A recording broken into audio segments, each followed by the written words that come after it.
You are about to enter the Red and Rev Sports Show experience. Get ready for some real sports talk from some real sports fans who were real sports athletes who have sports knowledge.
It is.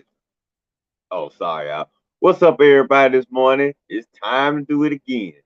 Well, what are we talking about on today's show? Well, a lot of things are getting ready to happen or have gotten already happened, all right? Let me tell you what I mean.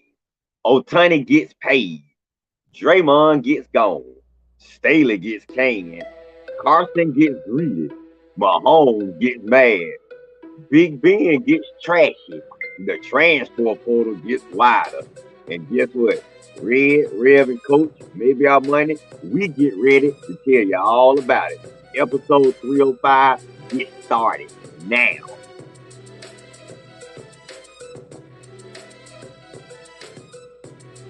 Can't hear you, Rev. What's going on, everybody? Welcome to another episode of the Red and Rev Sports Show featuring Coach and maybe Armani. Well, nevertheless, Coach and Red are coming to you live from the ATL ATL Dollar. Shouted, giving you real sports talk because we are real sports fans who have sports knowledge. You have what, gentlemen? Real sports knowledge. So hang out with your boys, Rev, and Coach for episode 305 of the Red and Rev Sports Show. And as is our sports custom, we turn our numbers attention to the numerologist on the panel, Coach Patrick Thomas, who's going to give us something with those three numbers, 3, 0, and 5. What you got for us, Coach? All right. Good morning, everybody. Good morning. Episode 305. I got a new guy. He's new to the NFL. He's not new to the NFL, but he's fairly new. He's a defensive back. He's been to a couple of teams, but he's currently playing for the Miami Dolphins. He wears number 5. And in his brief career, he's been a 3-time Pro Bowler, which is amazing. 3-time Pro Bowler. And his name is number 5. He plays for the Dolphins.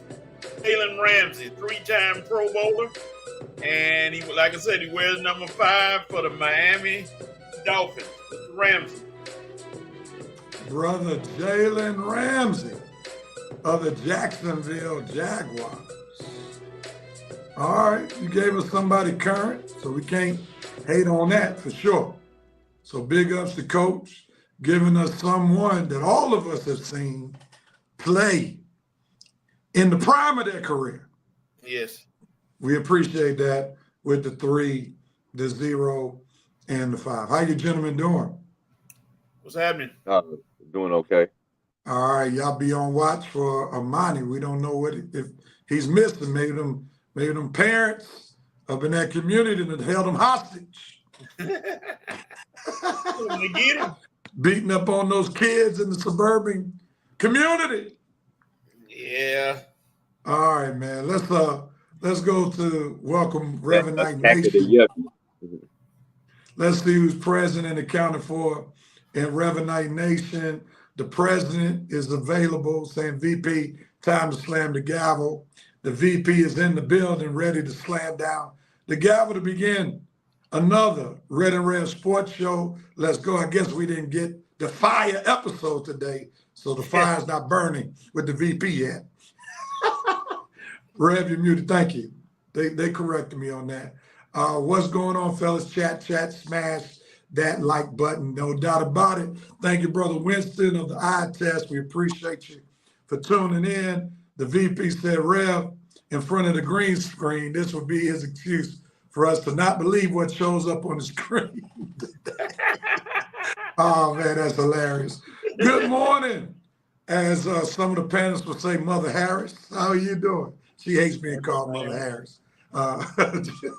We'll call her Mother Harris, as that's what some of the members in the church call her. Reverend Knight Nation will be bringing the fire to add to the show. Okay, so that's where the fire comes from. Comes from Reverend Knight Nation. All right, I'm truly empowered now, Mr. VP.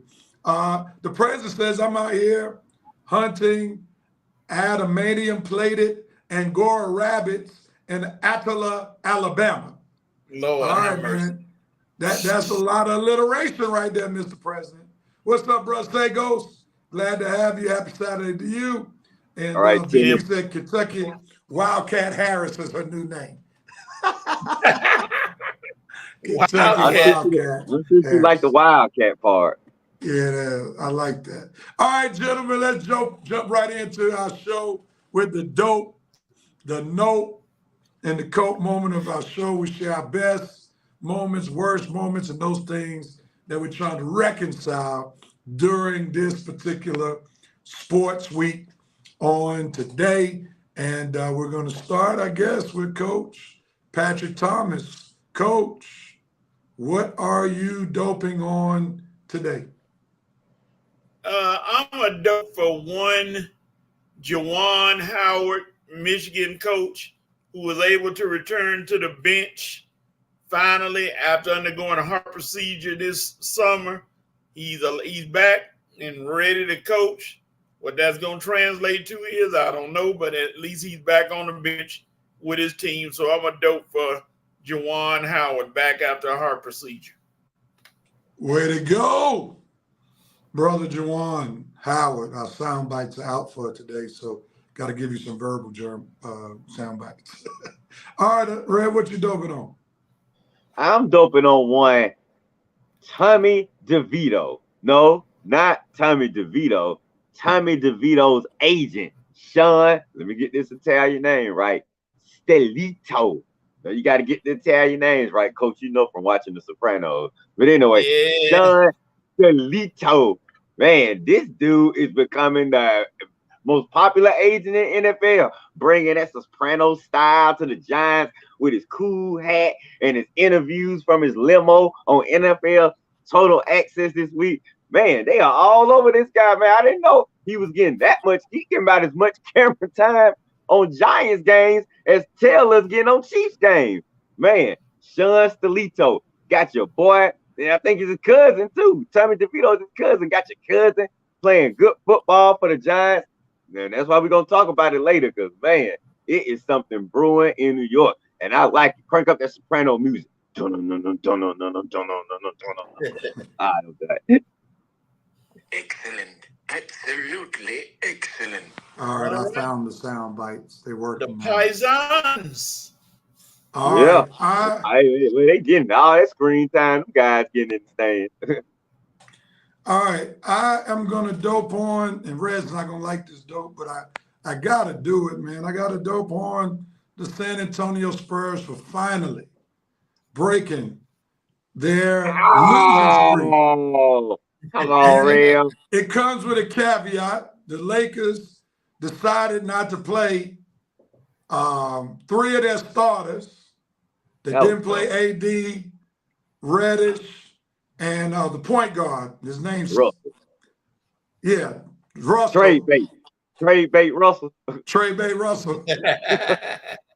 I guess they thought they could just take LeBron and the crew and go ahead on and win it, but Wembanyama said, not today. Y'all better get your team right if y'all gonna beat us. So big ups for them not losing to a starterless Lakers team where they said enough is enough. So big ups to them. So we're gonna give them my dope moment for this week.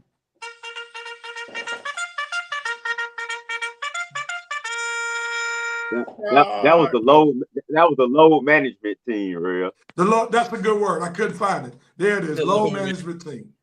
All right, Red, jump in there. What are you noping on? All right. Let me go. I guess I can keep it in basketball. I am noping on one. Don't laugh. Giannis Antetokounmpo. Dude, if you really want the game ball that bad, why don't you just make sure folks know before the game is over with? Hey, you guys, I'm balling right now. I'm going to have a big number at the end of the game. Make sure I get that game ball to your teammates. Make sure I get the game ball to all the Milwaukee staff that's walking around doing nothing, the little servants. I make sure I get the game ball. Make sure the game ball goes to me. Don't wait till after the game and then let the game ball go in the back. And then Giannis acting like a moron. Just absolutely went crazy. Running to the back like somebody stole his kid or something going on with his family or something. Like, dude, that whole scene with the Bucks and the Pacers, that was just unnecessary, uncalled for. All it needed was some communication between the teams. I mean, Lord have mercy, man. I thought it was going to be Malice in the Palace again, all that commotion going on, and all over a silly game ball, really. Now, the Pacers, I don't want to get into it, but no, for that whole moment, man. Giannis, the Pacers, giving it to their rookie, stealing the game ball, Giannis running to the back trying to get the game ball, all of it. No, just communicate better on the floor before the game is over with to avoid that crazy scenario. So nope on all of it. Oh, come on! All righty. This is a unique note for me because I normally don't talk bad about this guy. And we're going to talk about something else regarding this guy later on the show. But my quarterback, Patrick Mahomes. I'm not going to talk about how he lost to school because that's one of our topics. And we have a rule, don't dope, nope, and cope on one of our topics.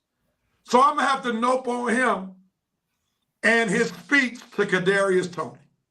It was reported that Patrick, two-time MVP, two-time Super Bowl champ Mahomes, told Kadarius Toney after dropping passes, after being offsides, which cost him a game against the Buffalo Bills, just be you. No, no, no. Being him has cost you all games that y'all should have won. No, the message is not be you, Kadarius Toney. The message is be better than you. So how dare Mahomes encourage him to be him, which is an epic failure. So be better than you, Kadarius Toney. I'm going to upgrade Patrick Mahomes' message to you.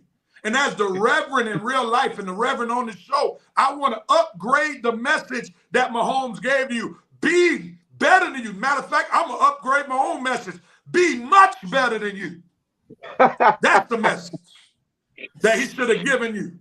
Because being you is going to make you be out the league in a few months. So don't be you. Be better than you. No, let's go a little higher. Be much better than you. I approve this message.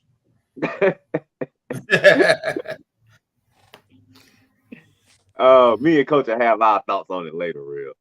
Coach, what do you know on? My no moment goes to one Senator Rick Scott, who was talking about Florida State being omitted from the national championship.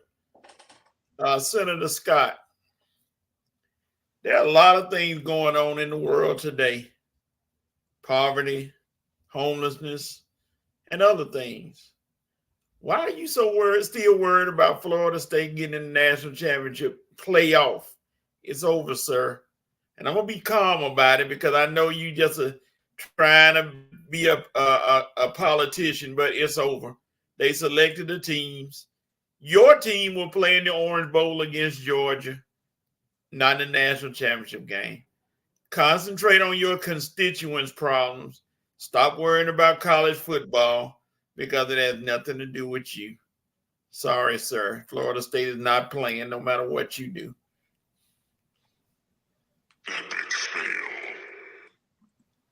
Coach done went political on us. Real. He even got a serious political face on. Like, man, Coach he didn't smile. With everything going on in your state and the world, you still trying to petition for college football. They pick the people. They're not going to change. Those people are at home now. They're probably eating breakfast right now or getting ready to watch the bowl game, and it's over. Just let it go. Like Frozen. Let it go. Like Frozen. Coach said, instead of singing, let it snow, let it go. All right, I got you. All right, let me share what I'm coping on real quickly. I am coping on the fact that the Atlanta Falcons can't win games that they were supposed to win. Come on, man. It's set up for y'all to win the meaningless game that you normally win, but then you mess around and lose a home game at home to an inferior team who doesn't have the greatest quarterback in the world, even though the Falcons don't have the greatest quarterback either. But you're supposed to beat the Bucs at home. So once again, you get the people's hopes up high since y'all were in first place. Then you lose a home game that should have been won to a lesser team. So once again, Falcons, I'm coping because you have sucker punched the fan base into believing that y'all are about to at least win a terrible division, but it looks like you're not even going to do that. Just sucker punch the doggone fan base. I tell you. Yeah, I feel real, but my face is trying to heal. I feel like I've been getting sucker punched all year. All right, Coach, jump in there with your coat. My coat moment goes to one. I call him Theodore, but everybody else calls him Teddy Bridgewater. Teddy is hanging it up after this year. So all you backup quarterbacks, you don't have to worry. You had to cope with Teddy being around, but Teddy said enough is enough. He's gonna give it up, and I hope he has some kind of career after football because Teddy's been around for a minute. I hope he can cope with not playing anymore. But he's gonna be missed, even though he's just mostly a backup. But I'm coping with Teddy Bridgewater's retirement.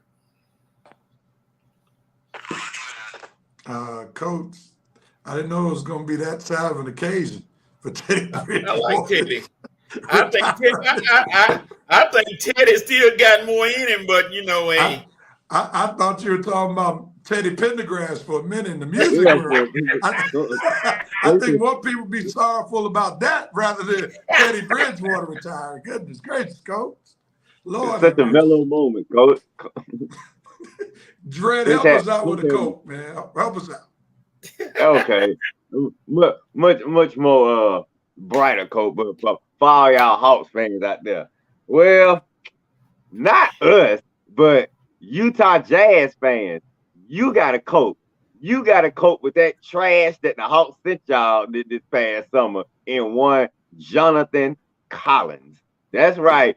John Collins already has worn out his welcome in Utah, and it didn't take no 3 or 4 seasons like the Hawks to do it. Okay, they recognize this dude ain't it. This dude ain't that. He's trash. He ain't consistent. He ain't useful. He is not gonna be part of our eventually return to the playoffs. So, sorry, Utah, you bought used and damaged goods, but hey, I appreciate you taking them off our hands because I tell you, I'm glad we don't have to add to the other sorry players we got. But Utah Jazz fans, you got to cope with that trash you just traded for in one John Collins. Boy, you are going to be out the league so quick and so fast. And it's amazing that now folks can realize how trash you really are. And we kept telling folks, went to Utah, ain't even got to December yet. And we ain't even got to January yet. And they already tired of you. We ain't even got to the Christmas Day games yet, and they already want you gone, John. So for all that crap you used to talk in Atlanta about this and that, about how you were treated here and that, dude, just realize and that the fact that the NBA and your team, the Utah Jazz, has to cope with, you are trash, okay? And you ain't helping no NBA teams. So shut up, get gone, goodbye, John Collins.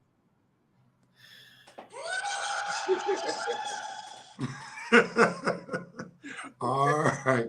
Red has spoken and has already given John Collins the benediction in one Utah. All right, let's see what Revenant Nation, what they doping, and coping on. We see quite a few comments. Let's see what they're talking about this morning. Oh, man. All right, here we go. Good morning, Maurice Thor. Glad to have you. The president is doping on the new name in baseball. It's Shohei Bonilla. That man gonna be collecting checks for a long time. That's for sure. All right, the VP said major dope all blacks refs on field, replay crew. And the first time the 3 women would be in the same crew, 1 female on field, 2 in the replay booth during the Chargers Raiders beatdown. That's what's up. The VP is noping on Draymond Green's inner self. What made you think? Nah, never mind. Winston Thornton says Toledo got inducted to the Italian Sports Hall of Fame last week. The president said Anthony Davis was actually a difference maker in the play-in tournament. Let's say the championship game. Let's be accurate. Championship game, he was the difference maker, but LeBron was the supreme difference maker over the entire tournament. I'm sorry, Mr. President. We got to give props where they're due. The VP said coping on, so Anthony Lynn wasn't the problem. After all, I have no words for the plantation owners. My bad. NFL team owners, insert side from the ancestors. I guess the chickens will come home to roost in Los Angeles. Anthony Lynn for him, that's bad. The president is nobling on Bradley Chubb of the Miami Dolphins. A costly, unsportsmanlike conduct penalty leads to the Titans TD, and that was an epic failure. How the doggone Dolphins lose a 2-touchdown lead in less than in 3 minutes or less. That's terrible. The president said Red Rhodes, Greek freak, was a clown for that fiasco. True definition of a ninja. Remember, this is a family show, Greek clown. Maurice Thrower, doping on the 2-pole Georgia workers who are getting paid more than $100 million from Rudy Giuliani. Don't be surprised if he cries bankruptcy. Don't be surprised. All right, the president is doping on the charges, doing that Friday action, getting him fired on his day off. Good morning, Miss Veronica Ross Parrish. Glad to have you on the Red and Red Sports Show. Maurice Thrower is noping for the Pacers for refusing to give the basketball to Giannis after his record-setting performance. I guess you didn't agree with Reds. Nope. Timothy Sago said, Coach, I agree. Rick Scott better worry about the idiot governor running his state instead of worrying about college football. He also says, somebody give Coach some tissue and let's have a moment of silence for sure. Dante Armstrong with that one win team that he roots for. I think it's an emotional thing with Teddy because we believe his career never really took off like it should have because his career was almost over with that knee injury. Let's get you some tears along with Coach. Yeah, now, Real, we got to get Dante some tissue for real because one, with the Auburn fiasco, and two, with Carolina having one win. Boy, Dante, this ain't been your football year. Yeah, that's why he's all sentimental over Teddy Bridgewater now. He's been crying all year about Auburn and crying all year about Carolina. Yeah. Now you want to cry about Teddy Bridgewater's career? All right.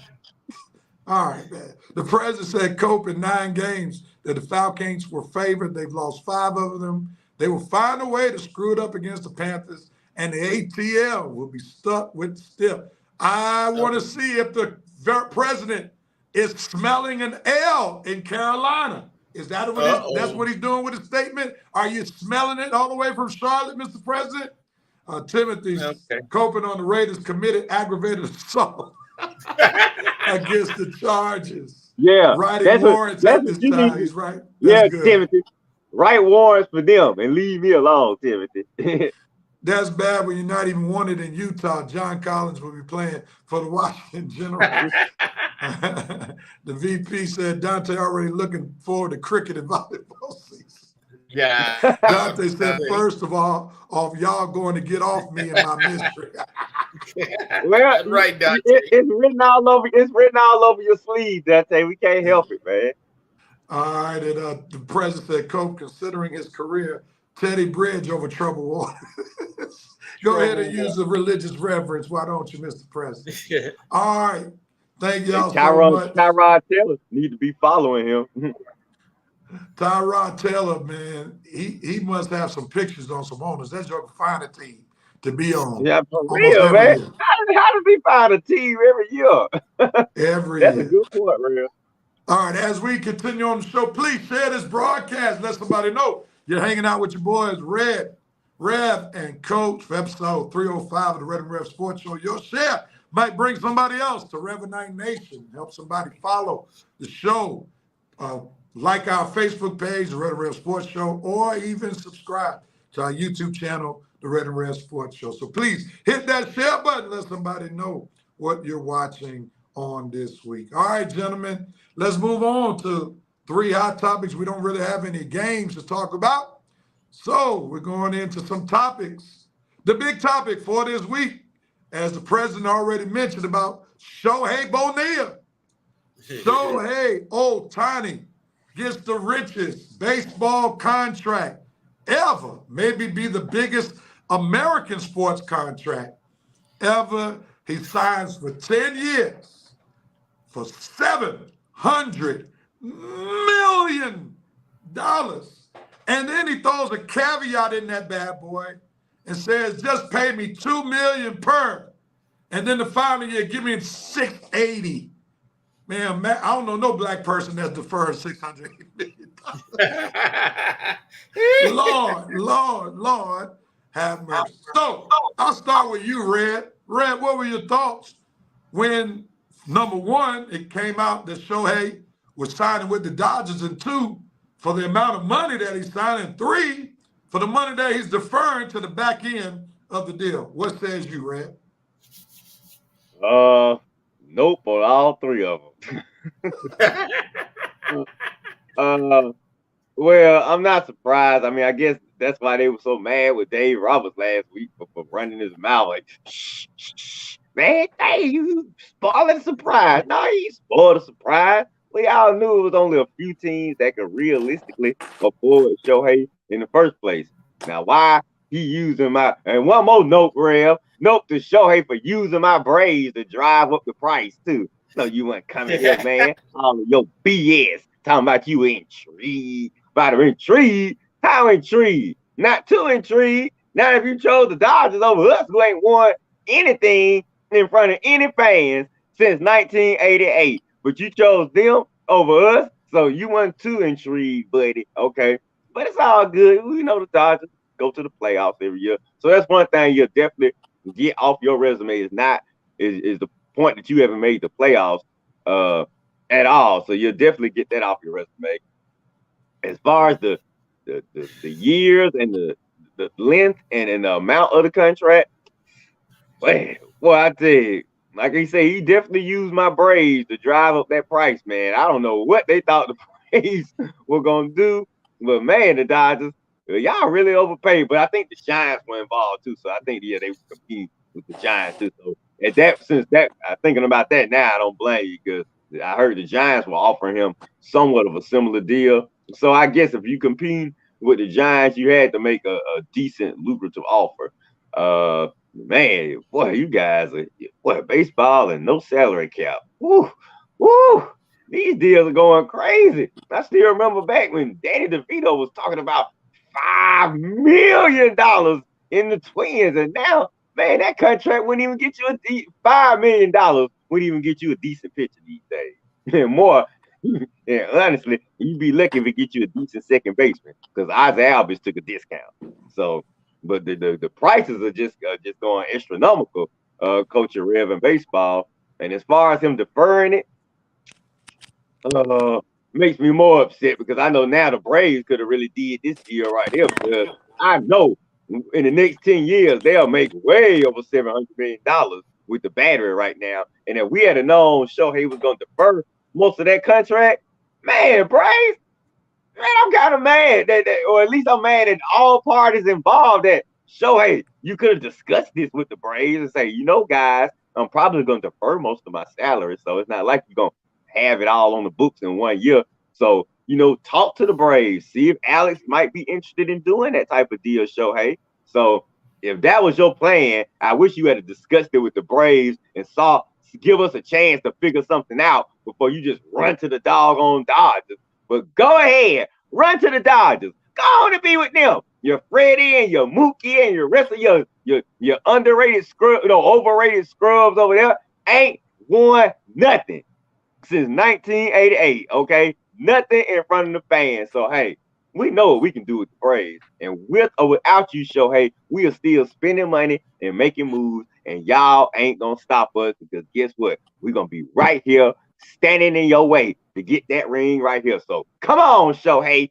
Come on, Freddie. Come on, Mookie, because my Braves are ready. You understand? We ain't scared of no $700 million guy, all right? We ain't scared of none of it. But boy, it was definitely a big deal. You're right, the richest in sports, and man, what are these teams gonna do having to compete with that? Coach, jump on in there. His signing with the Dodgers, the amount of money, and him deferring the money. What says you? I guess Bobby Bonilla been teaching classes online, and they've been paying attention, I guess. I don't know. Defer your money so when you retire or get hurt, you can still get paid like I do. You can be a millionaire when you retire. But I still say 3 words: too much money for a DH. If he was pitching, still might be too much money. But now that he's getting the surgery and all he can do is hit, you spend a lot of money. But the Dodgers, I just see this as a desperation move out of Dodgers. and somebody say, well, look at this lineup. Mookie Betts batting first. Freddie Freeman batting second. Ohtani batting third. Max Muncy batting fourth. Okay. Strikeout. All 4 strikeouts. So after them, we can start pitching. And they're gonna hit that many, drive that many runs in, and it's a good lineup on paper. But I still say, to me, too much money. $700 million.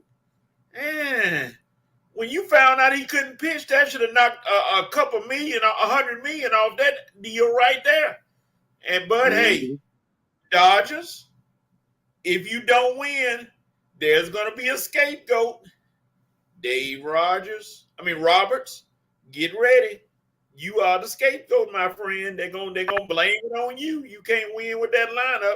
Hey, Dodgers, and my last point is, while you at it, why not go ahead and get Mike Trout while you at it? He's ready to go to another team. Go on, make it that super team. Wow. That'll be funny. All right, let me go back real quickly before we went into this topic. Coach, the president said, I'm inhaling a loss to the Panthers. And Dante said, basketball no better because I have to deal with the trash hawks. Okay. Oh, Lord, Dante. The VP said, in regards to the topic at hand, brilliant contract structure, deferring $680 million for the last 9 years is brilliant by the organization as well, taking $2 million per year so that the team can place talent around them so that they can try and make a World Series run. Shohei Bonilla, indeed. The president said he also has an opt-out if Walker or Freeman leaves the team. Those are executives who are part of the Dodgers, which was smart. The VP said, Red Rose, what if Shohei's team presented that to the Braves and it was denied? The president said, if FedEx offers Red that same day, he's out of there. Well, I'm gonna say this. I think Shohei already I take care of my family. Ain't that what they say? Gotta feed my family. Well, it's Lord have mercy. There's some more comments. I'm sorry.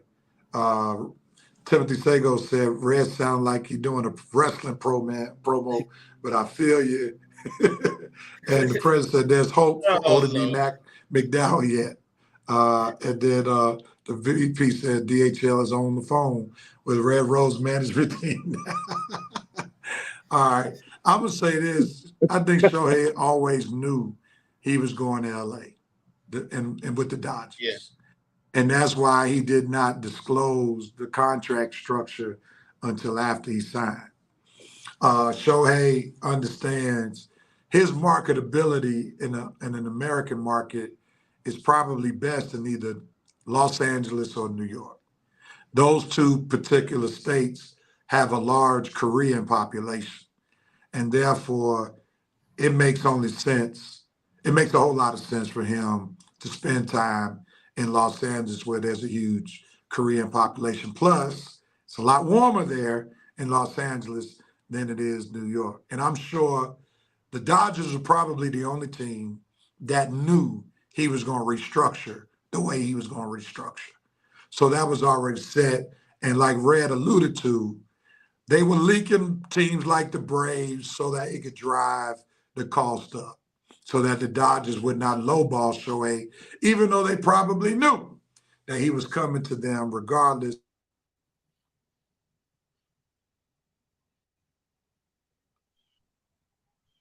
Rev has quietly disappeared. We don't know what happened. All right. Okay. Let's add Armantis, are you here? Wow. Yeah, I'm here. Buddy, you came and not real off. What's up with that? I don't know what happened. Man, we just got a blackout. Real just blacked out on us. Hopefully he'll be back. What's your opinion over Armani of the Ohtani trade deal? I mean, I agree with what Red was saying. I mean, he just wanted to. He kind of just drove the price up, but he knew he was going. I don't have much thoughts about it, but he was going to the Dodgers all along. So I don't, he got his money. That's $700 million. So he got a long-term deal. So I mean, if they can't win with that, with the roster they got, then I don't know. Yeah. It's interesting. But like I said, Dave Roberts might be the scapegoat if they don't win. And I think they're gonna blame it on him. They're gonna say, all right, we gave you this powerful team. Let's see what you can do with it. So hey, they like, because okay, he you got the can't say talent. nothing. Yeah. Yeah, you can't say nothing. So don't say nothing. Don't come to us talking about we didn't give you anything. We gave you plenty of talent. So all right, wait a minute. The president said he the biggest star guy since Hideo Nomo. His money will be no good in L.A. I guess Armani, they were talking about Rev, Kim Young unzap Red's feed where he had to leave. All right. The VP said Lieutenant Soda had a drone flying on Passtown Baptist. Mission accomplished. Y'all are terrible. Reds, the aliens have attacked Pennsylvania. Please does not form, and it comes from the great movie War of the Worlds, where they zapped everything. Hopefully Rev will be back. They done zapped him. We got to check on him. Hopefully he'll be back soon. And Jerry says, still not better than the deal Jimbo Fisher got. $76 million for nothing. And that's what Jimbo got. $76 million for nothing. Well, really, he did something. He was the coach, but hey, he got $76 million. I know what he's saying. $76 million going with forward. that all. Yeah.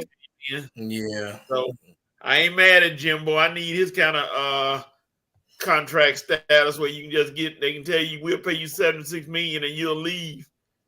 Yeah, me some. Let UPS give me that deal. Pay me for another deal. We got another DHL is on the phone with your management team. They try to buy you out. He said the vice VP said DHL on the phone.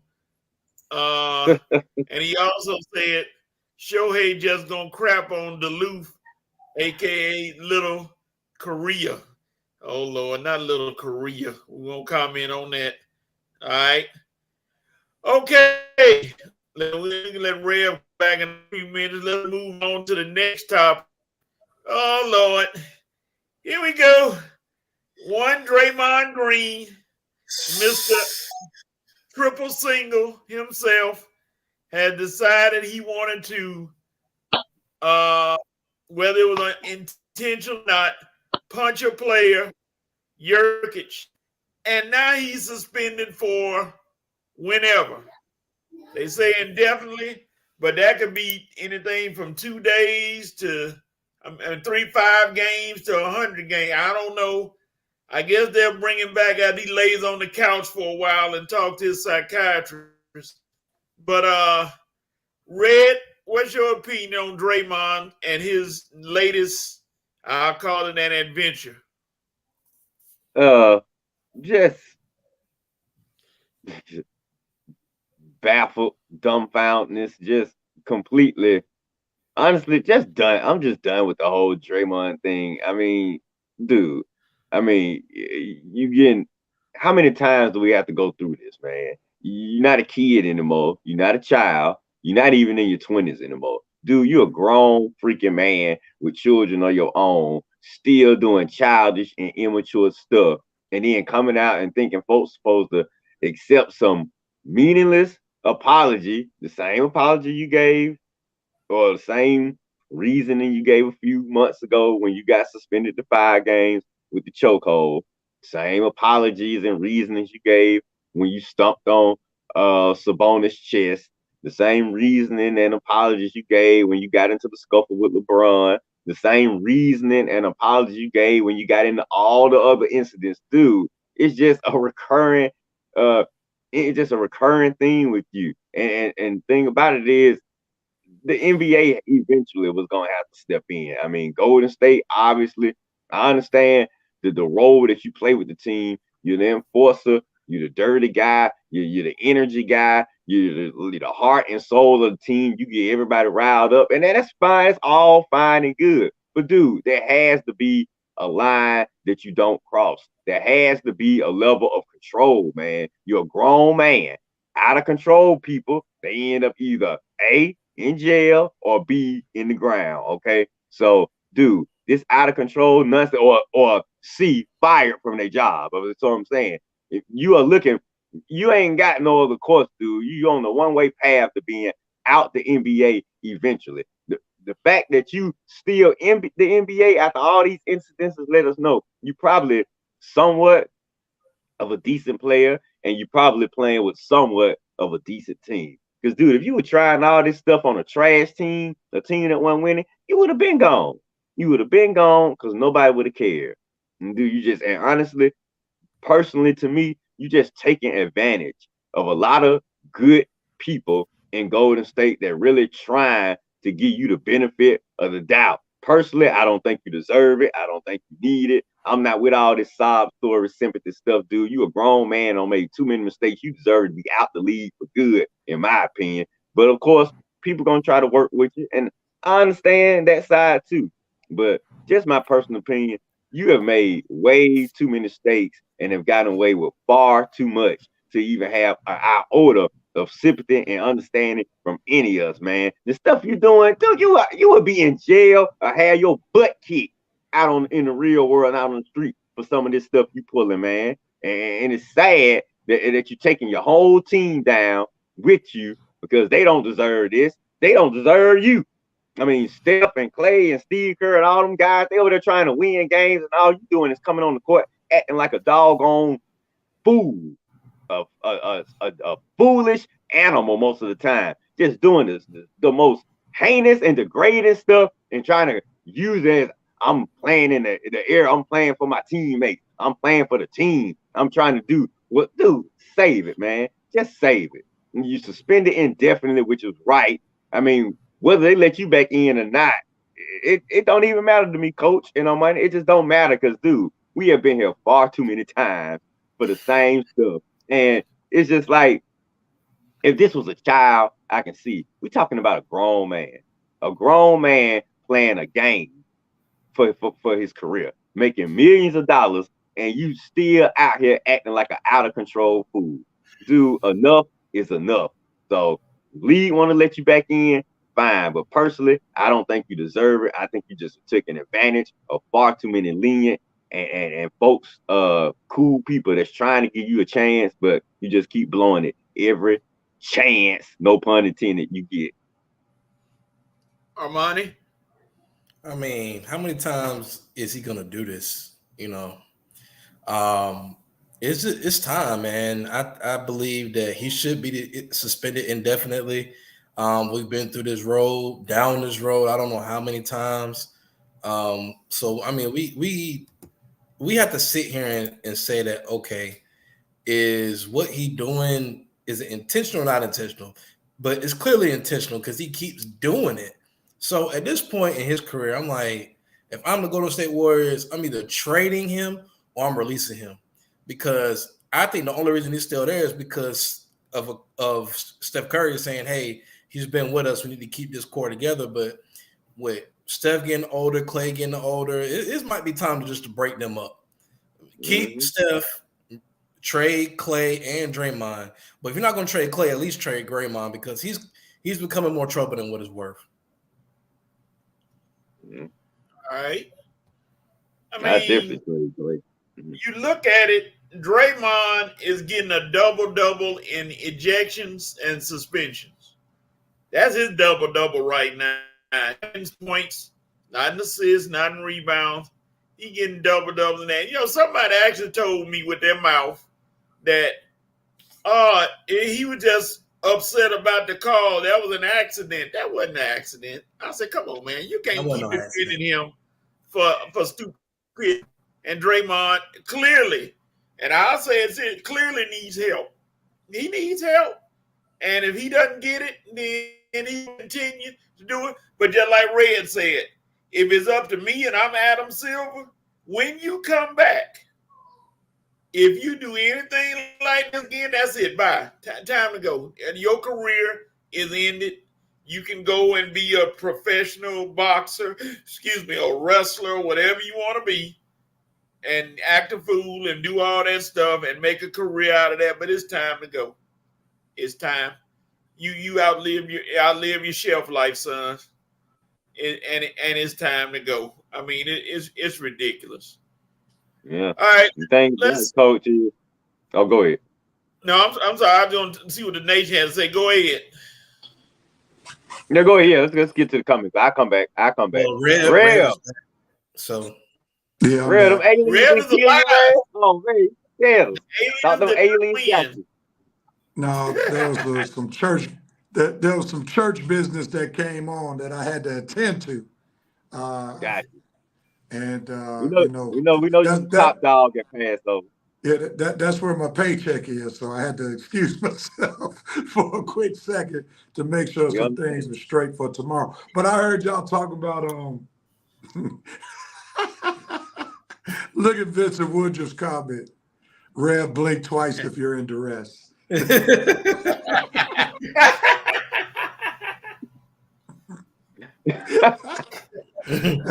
That's hilarious. But before you go into the comments, I just, while y'all were talking, I was also doing some Red and Red Sports Show, some Red and Red Sports Show business, and I just got a post where one of Red's friends did the cartoon he did, which is hilarious, which shows what Draymond has been doing, the foolishness that he's been participating in.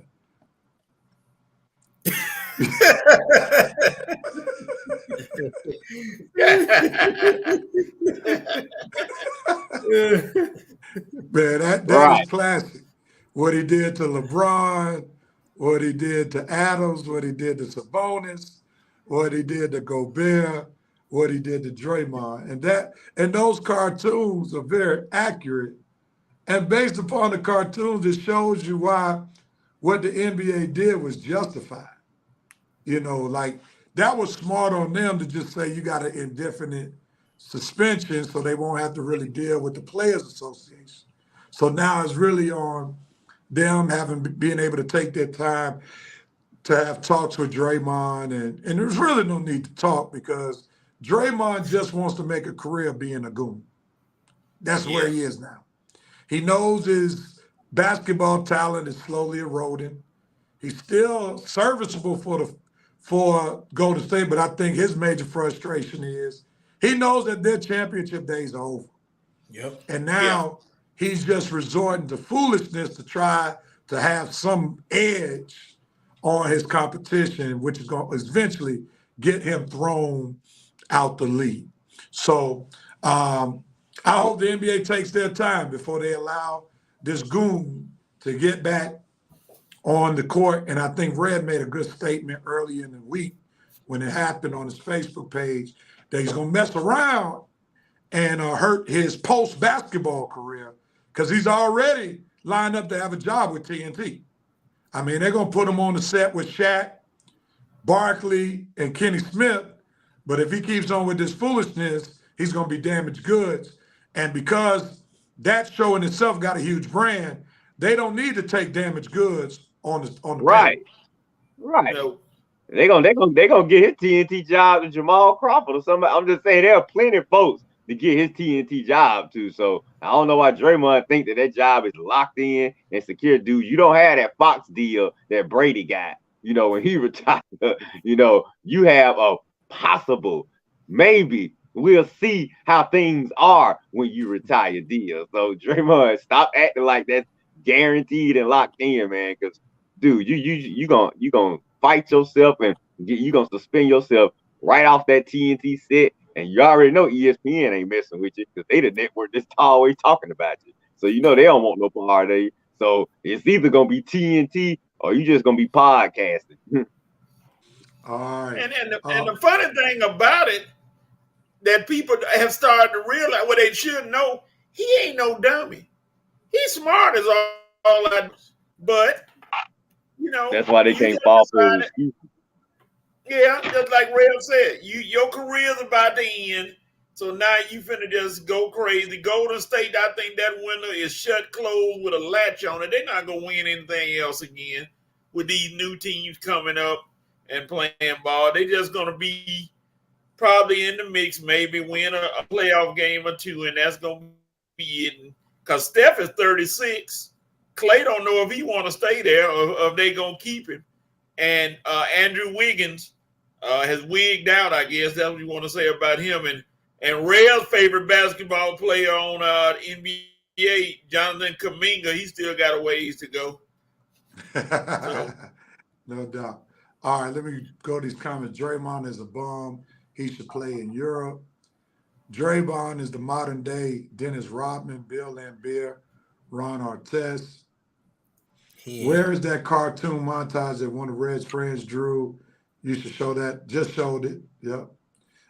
VP said the Draymond Green experiment is over. The Ninja tries certain players that he know he won't retaliate.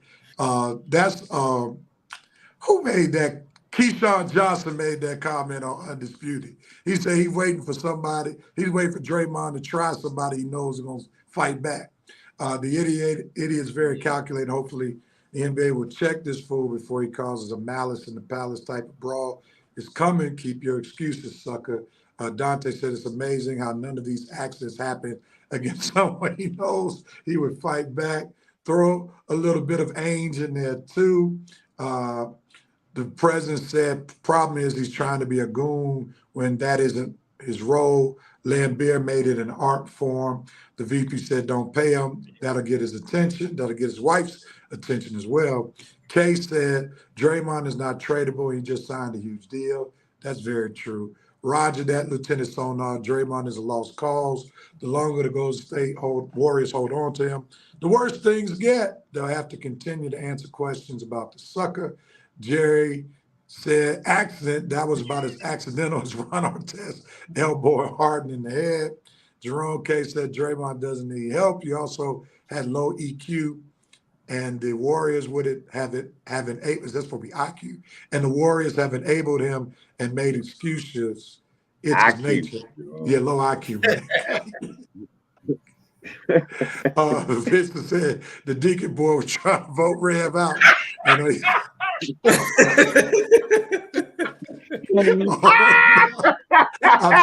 to vote. That's hilarious. Oh no. Hey, Vincent, Rev jumped out quick, said no, y'all not vote me out. Hold on, Rev show will have to wait because I have got to take over. They needed top dog in that church. Rev, you got out quick when you heard about that. Yeah, the screen went black as Yaphet Kotto real quick. Yeah, hey, Coach Rev had to go get Victor Newman in there on them clouds. You're not gonna vote me out. This is my company. I'm gonna win an Emmy Award over here. I am Victor Newman. Man, this is hilarious, and I'm so glad I can laugh about it because that lets me know I got a great church home. Because there are many preachers who are afraid of that for real. So I'm grateful that's not my reality. It's just something that's fictional that we can laugh about. Look at this question right here. Quick question, Rev. Who's your football team? This answer will tell us if you're. Oh, you talking about the aliens? Yeah. They done took Rev over. Yeah, Jared, we got that cartoon you were talking about. The real Rev. Says Draymond's new job will be acting as a stunt double for Welvin the Great. Dante said in the NBA extensions don't matter. Every contract is guaranteed. Draymond is still very tradable. I don't know if he's tradable. He's gonna get paid, but he's not tradable. And if he's tradable, the Golden State Warriors won't get much value for him. They'll get like 10 cents on the dollar. Red low EQ is for emotional intelligence. Okay. All right. Hey man, where the Q come from? Right. All right. He says for emotional intelligence, we're gonna roll with that. All right. Let's move on to the next topic. The transfer portal. Transfer portal is in overdrive. Almost every team got some player in the transfer portal, or they're trying to get somebody out the transfer portal. Georgia got quite a few players in there. They already got a wide receiver back from the transfer portal from Vanderbilt, the stud wide receiver that Vanderbilt had. Then they also in the running for ETN in Florida. So every team is dealing with the portal. Coach, what's your thoughts about the portal? Is it out of control? I would say quarterback-wise, yes. When you got 96 quarterbacks jumping into the portal, including some of those who were starters on their team, which is confusing to me. You a starter and you want to leave? You got a job already. But it comes down to those three letters, NIL. Somebody's whispering in their ear, hey, man, if you go to so-and-so, you can make much more NIL money than you do with this team. But some I'm confused about. Jerry Van Dyke in Miami, where you think you going? You think somebody going to pay you? Really? Jerry Van Dyke. Now, I can understand people like DJ Ugly. I mean, Ukulele. I don't know why you call him Ugly. Ukulele. I can understand him because Pac-12 is disintegrating, and he wants to go where he probably could get paid. Vandegrift for Georgia, I don't understand him at all.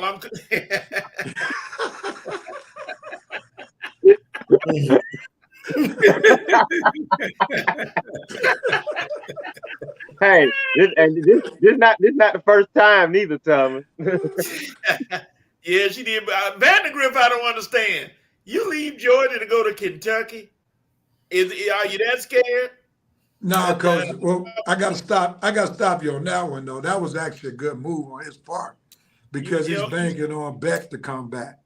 So he's saying if I go to Kentucky, I'll get at least 2 years of eligibility. So that's true. So I can't fault him for that. And Maurice Thoreau is glad that Van Dyke left Miami and got signed by Wisconsin.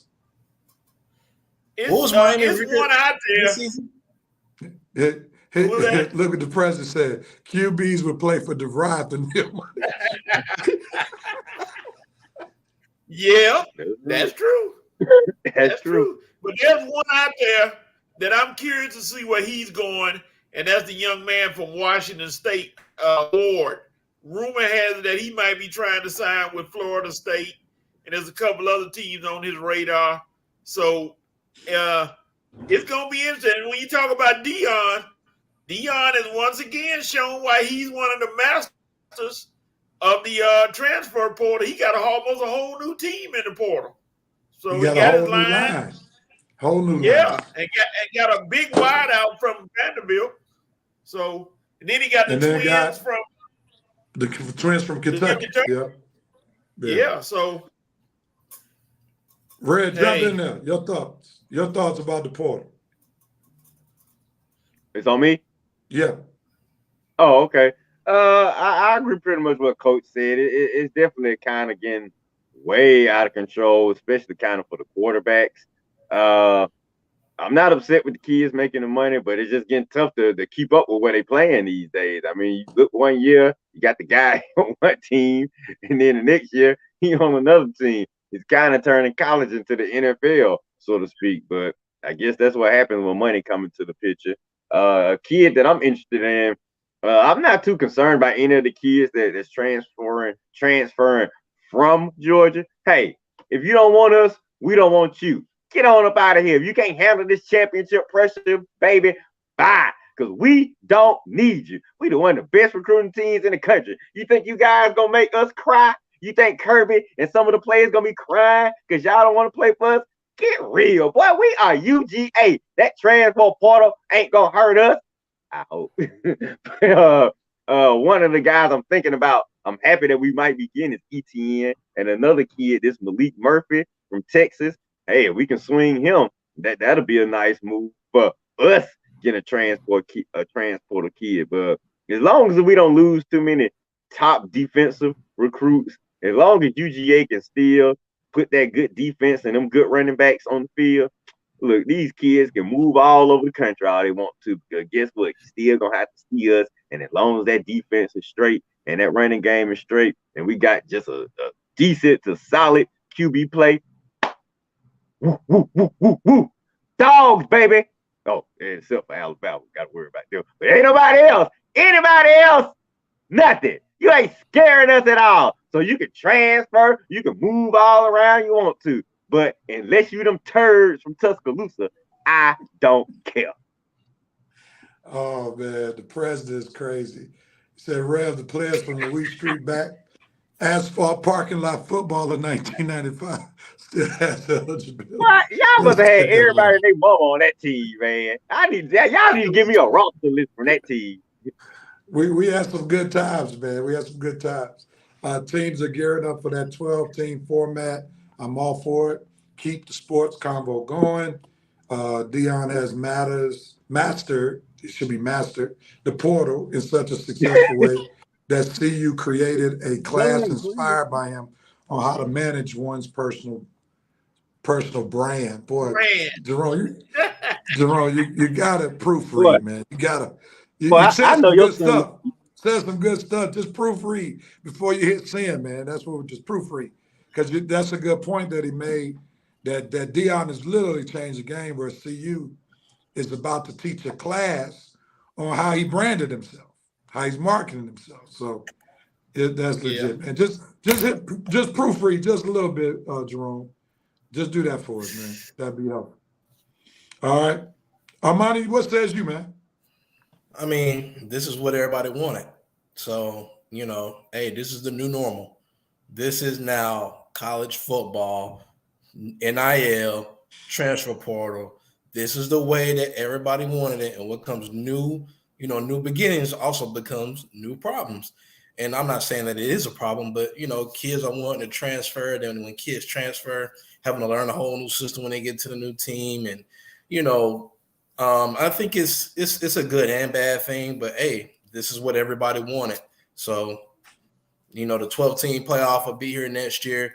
So, it's going to be some shakeup in there. But, I don't expect any of the blue bloods of college football to, hurt any the Michigans, Ohio States, Georgias, Alabamas, those guys. I don't expect any of them to waver. But, teams like, Colorado, who will, benefit from it.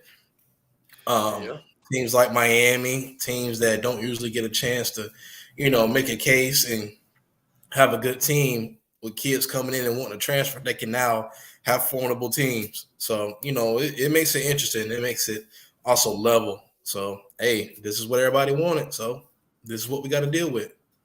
Good points. Good points. The VP says Santa giving Jerome J. Case a dictionary. Oh, here we go. Jerry says some of these kids getting nil money. That is more than I made in 10 years. That's for sure. That is very sure. And if it's more than you made in 10 years, we need to know what kind of money you making, brother, because you make some good money. For some folks, it's more than they made in a lifetime. Sure. Jared, going to break your boy off with a loan, big dog. So we need sponsorship for the show, so just let us know. Jared, we coming for you, buddy. That's your totals. Some poor kid is going to be a spokesperson for canned tuna. Canned tuna. Jerome said, "Grace, give me grace, even if it comes out like gravy." All right, bro. We got you. Timothy said, "Neil is bad for college. Is not teaching the kids anything. Jumping ship at will. What happened to being loyal to your teammates' college and working hard to be that number one dog at your position? Neil in the transfer portal is a gift and a curse." I'll definitely agree with your last part of the statement. It's a gift and a curse. The gift comes because of the NCAA's ills for how they were profiting off these kids for years and just trying to justify scholarship when they were making literally billions of dollars off these kids. And when you don't do things right, then everything spirals out of control. And that's what Neil has done. It has literally spiraled out of control because the NCAA, when they had the opportunity to do right by these kids, they didn't take advantage of doing so. So until the courts got in place, that's when they decided to make this legit, and it's out of control. And to the curse part of what Timothy talks about, it's not teaching these kids good life lessons. It's not teaching these kids good work ethic. It's teaching these kids that they could have a Burger King mentality, have it their way, play when they want to play where they want to play. And when the real world hits, they're going to get slapped upside the head because they can't just do what they want to do, when they want to do it, how they want to do it, where they want to do it, and so forth and so on. So, Timothy, you're spot on with it being a blessing and a curse. I'm glad to see these kids making money, but the money and the love of it is promoting the evil of something that could have been good. So that's my take on that. There's some more comments before we go to the halftime. He says, I have a serious question. Will nil money increase the chances of parents pushing their kids into athletics, especially in the Black community? I don't think nil has to worry about that because in general, let me take that back, because it initially, the pros and the money that comes from the pros was the initial magnet to push Black kids into playing sports, because a lot of parents looked at it as pro sports as their ticket out the hood, out of unfortunate circumstances. Now, nil, with them being able to get money at the collegiate level, yeah, that's going to even add more, because now the kids don't even have to make the pros to make big money. So that's going to increase the appetite, especially for parents, to push their kids into sports, especially for those low-income families. No doubt about it. The VP said Jessica Simpson approves the chicken of the sea deal. That's just Maurice Thorne said Jerome just asked Santa for a speaking space. Oh, Lord, here we go. Oh, man. Vince Bush said, preach Timothy and Rev. All right. We've had a very jovial first half of the Red and Rev Sports Show. I have not been voted out of my church. Praise the Lord. So don't spread that rumor. And we thank y'all for chiming in during the first half. Rev, the fact that things go on like that, man, it's just it's like bad for the church, but it goes on regular. Even in the religious business, you still got those power struggles and stuff. That's why they making TV shows. On a lot of church shows are becoming TV shows like Greenleaf and stuff like that, because they have so many plot points. For sure, it's real. Well, thank y'all for tuning in. To the first half of the Red Red Sports Show. We'll be back with the second half in just a moment. Stay with us.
And we are back on the Red and Rev Sports Show.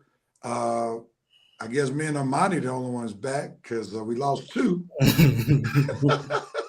during the halftime break. We'll see what's going on. Red took his seat, and looks like Coach behind stage had to call Tyrone. So we'll see what's going on. With him. Better call Tyrone. Call. Boy, they love. Boy, I tell you, ladies went crazy over that song, real. I know you remember that. For sure, for sure. All right, Maurice Thor said before the break, Alabama knows a little something about giving out checks to kids from the hood. Man, why he's on your team today, Armani. What's up? So, Maurice, let's not act like everybody's not doing it. Michigan's doing it, Ohio State's doing it, Alabama's doing it, Georgia's doing it, South Carolina's doing it. Everybody's doing it. So, man, stop. All these colleges have been doing it behind the NCAA's back for I don't know how long. So it ain't just us. Miami doing it too. I can guarantee you that. Miami done it too. So I don't want to hear it, man. You just hurt. It's all right, man. You'll get that next year. It's okay. The VP. No, he won't. Miami. I don't know, man. Miami a while away from a title. Our money don't put them up there with us now. The VP they ain't like our team. The VP said Rev is going to attend to the deacon hostages that he has being held in the prayer closet. That's funny. Jerome said, I'm glad to provide the needed comedy at times. The VP said, we appreciate you, Jerome Case. Breaking news. Uh-oh. You ready? Red, get ready for this breaking news because I think you're part of it. Oh, man. Breaking news, Red just signed a 5-year, $300 million contract with the Acme Company. Wile E. Coyote is proud. Hey, now while we talking about that with Thomas, Wile E. Coyote is suing that company for all of those things he bought that don't work. Right. All those gadgets he bought from Acme trying to catch the Road Runner and they fail. He's suing them. I think they actually, they actually making a movie on that stuff. Coyote versus Acme. Timothy said, Coach adjusting those rabbit ears to get back on the internet. Armani, you don't know nothing about rabbit ears, do you? Mm-mm. Oh, man. Put antennas on TV. Yeah, back before there were things called digital TVs. Mm-hmm. They used to have like color TVs that you had to connect the antenna to. Oh, and the yeah. antenna had, two little my grandparents used to have of course. Okay, yeah. So you had to adjust the antennas in order to get the picture straight. Yeah. So the term was called them rabbit ears. Back in the mid. Amazon Prime is into the red sweepstakes. Amazon Prime. Oh man, Coach is back. Hey, give me that Neo money, baby. All right, gentlemen. We got to do the HBC report, which is going to be very short. I'm ready. We'll put in a little HBCU music right quick. All right.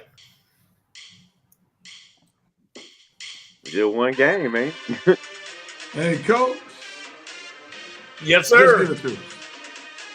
All right, hey, FAMU and Howard are playing right here in Atlanta at the Mercedes-Benz Stadium, and shock of all shocks, Howard is leading 7-0 already, and they just got another turn in FAMU territory. So Howard might be looking to pull the upset today and go up 14-0. So they're at commercial right now, but currently in the first quarter, Howard is leading FAMU 7-0.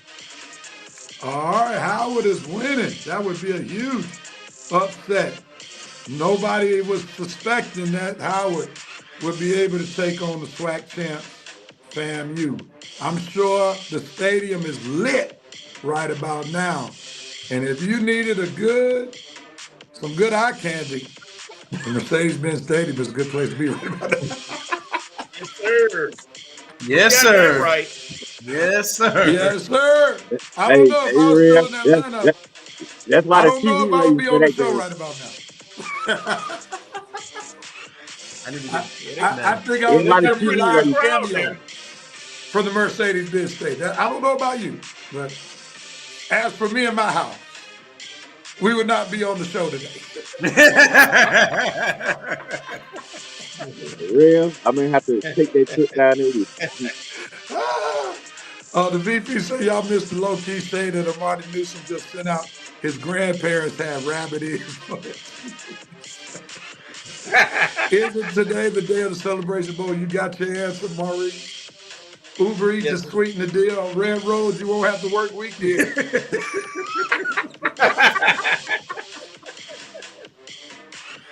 That's hilarious, man. They trying to get you that meal deal, Red. Hey man, I'll take it. I'll take it. Red love the money, man. Oh man. All right, gentlemen. Let's jump into 5 for 5 territory this time, where we tackle 5 topics for 5 minutes. Each of the panelists will get 1 minute, 45 seconds. Solo camera. 15 seconds groups camera. If they go over that minute, they get muted. After they gone, we take the comments by Reverend Nation, and then if there's any time left over, the good Reverend will come in and give his 2 little cents on his thoughts about the topic at hand. So let me get ready to cue Lunas, as the VP would always say when we get to this portion of the Red and Rev Sports Show. Here we go. I've queued it up. It's time to talk 5 for 5. Since we just got through talking about nil money, there's some nil business possibly going on in Athens. Red, I'll put you up first. Remember, you only got 1 minute. Let's start with Carson Beck, the starting quarterback for the UGA Bulldogs. It's alleged they've asked for more money. What says you, Redrick Rose? Go! I say, Carson, you can eat it. You understand? You can kiss my you-know-what. How dare you try to shake us down like we some stool pigeons in New York, scared for John Gotti, asking where our monthly payoff at. Well, who you think you are, man? Talking about give me some more money. What did you give us? Did you give us a 3-piece? Did you win a championship? What did you give us against Alabama? Boy, you better bump off asking for some more money. You get what we give you, Turkey. You understand that? And if we say no more, it's no more. Because guess what, Carson? We don't need you. You need us. You ain't done nothing for us, so you have no leverage. You know what you can do? You can kiss my side. Coach, without the butts, what you got? I guess Carson say, hey, I might as well capitalize on what everybody else trying to do and do it too, I guess. So, hey, he wants that money. Whether he gets it or not, it's going to be interesting. I'm sure they are going to give it to him because they're going to say, hey, he got us to us winning. So, guess they're going to pay him because I don't know who they got backing him up now. I'm not sure, but you'll probably get it. One of those old guys in Georgia probably go in his back pocket and say, I got it. Don't worry about it. And your money. Armani, what you got? Beck, I'm going to be honest with you, man.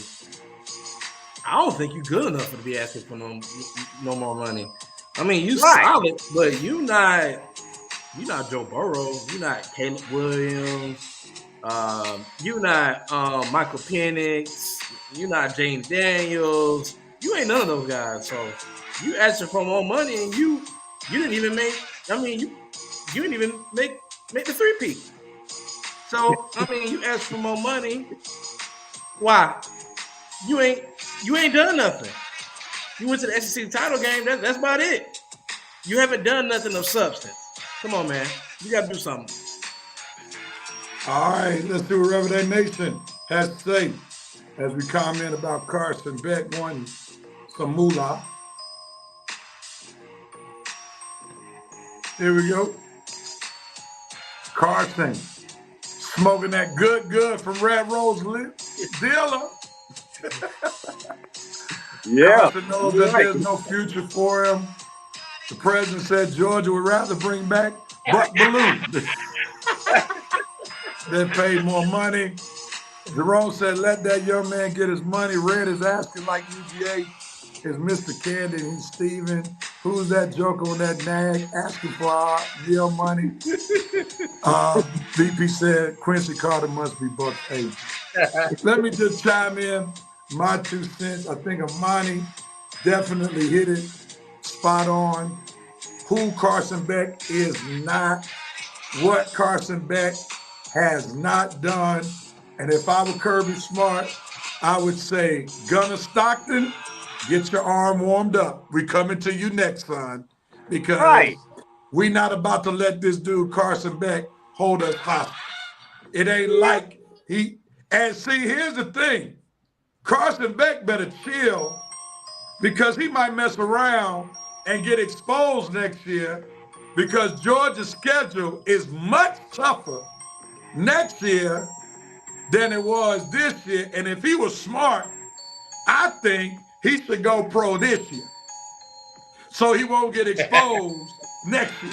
That's my thought. Anybody want to comment on that? We got 1 minute left. Yeah. Oh, sorry. Go ahead, Red. Well, I was gonna say, go ahead. I'm with you. And I'm like, dude, lost his mind. Somebody wants some more money. Like how much this?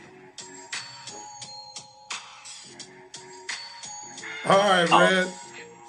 Go ahead. Say it. We got you froze. Did the Mannequin challenge right quick. Go ahead. Can y'all hear me? I can hear you. Go. Try it again. Can y'all hear me? Yeah. Try it Can again. you hear me? Oh, I was saying, All right, we I got a would bad money connection with said. Red. Can y'all Go. hear me now?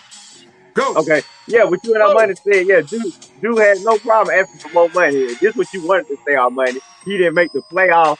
You didn't make the playoffs, Carson. So how you gonna ask for more money? You got beat by Alabama, Carson. So how you gonna ask for more money?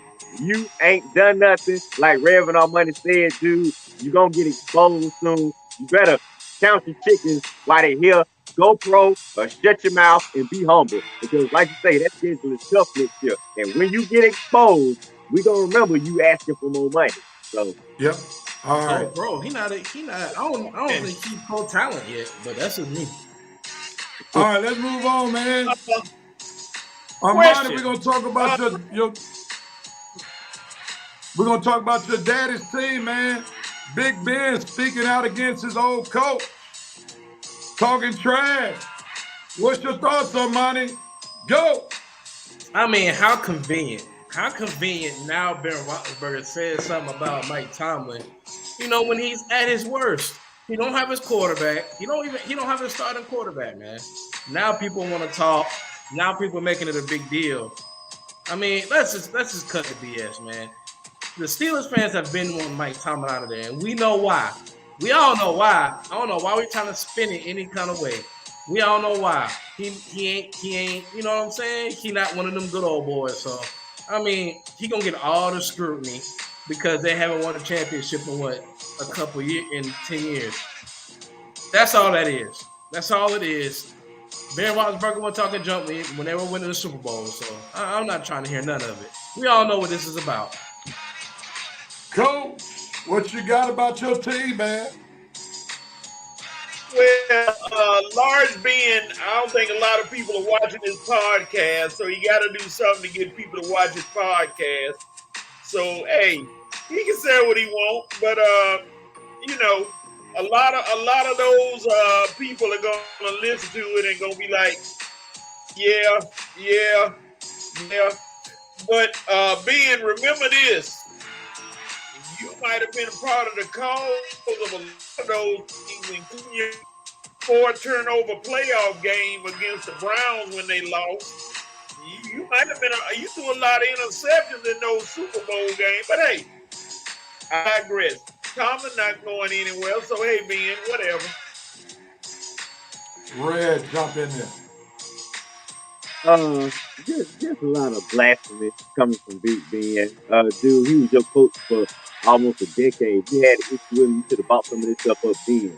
Don't come out like our money said. Don't wait till the guy going through his worst period as a coach, and then you want to come out and start saying something. Let's show you what type of guy Big Ben is. But we already know what type of guy you are, Big Ben. So technically, I don't think anybody's surprised. You just being yourself. Low class, kind of backstabbing type of person. And yeah, I agree on money. A lot of this stuff coming from Pittsburgh is happening because Mike Tomlin is black.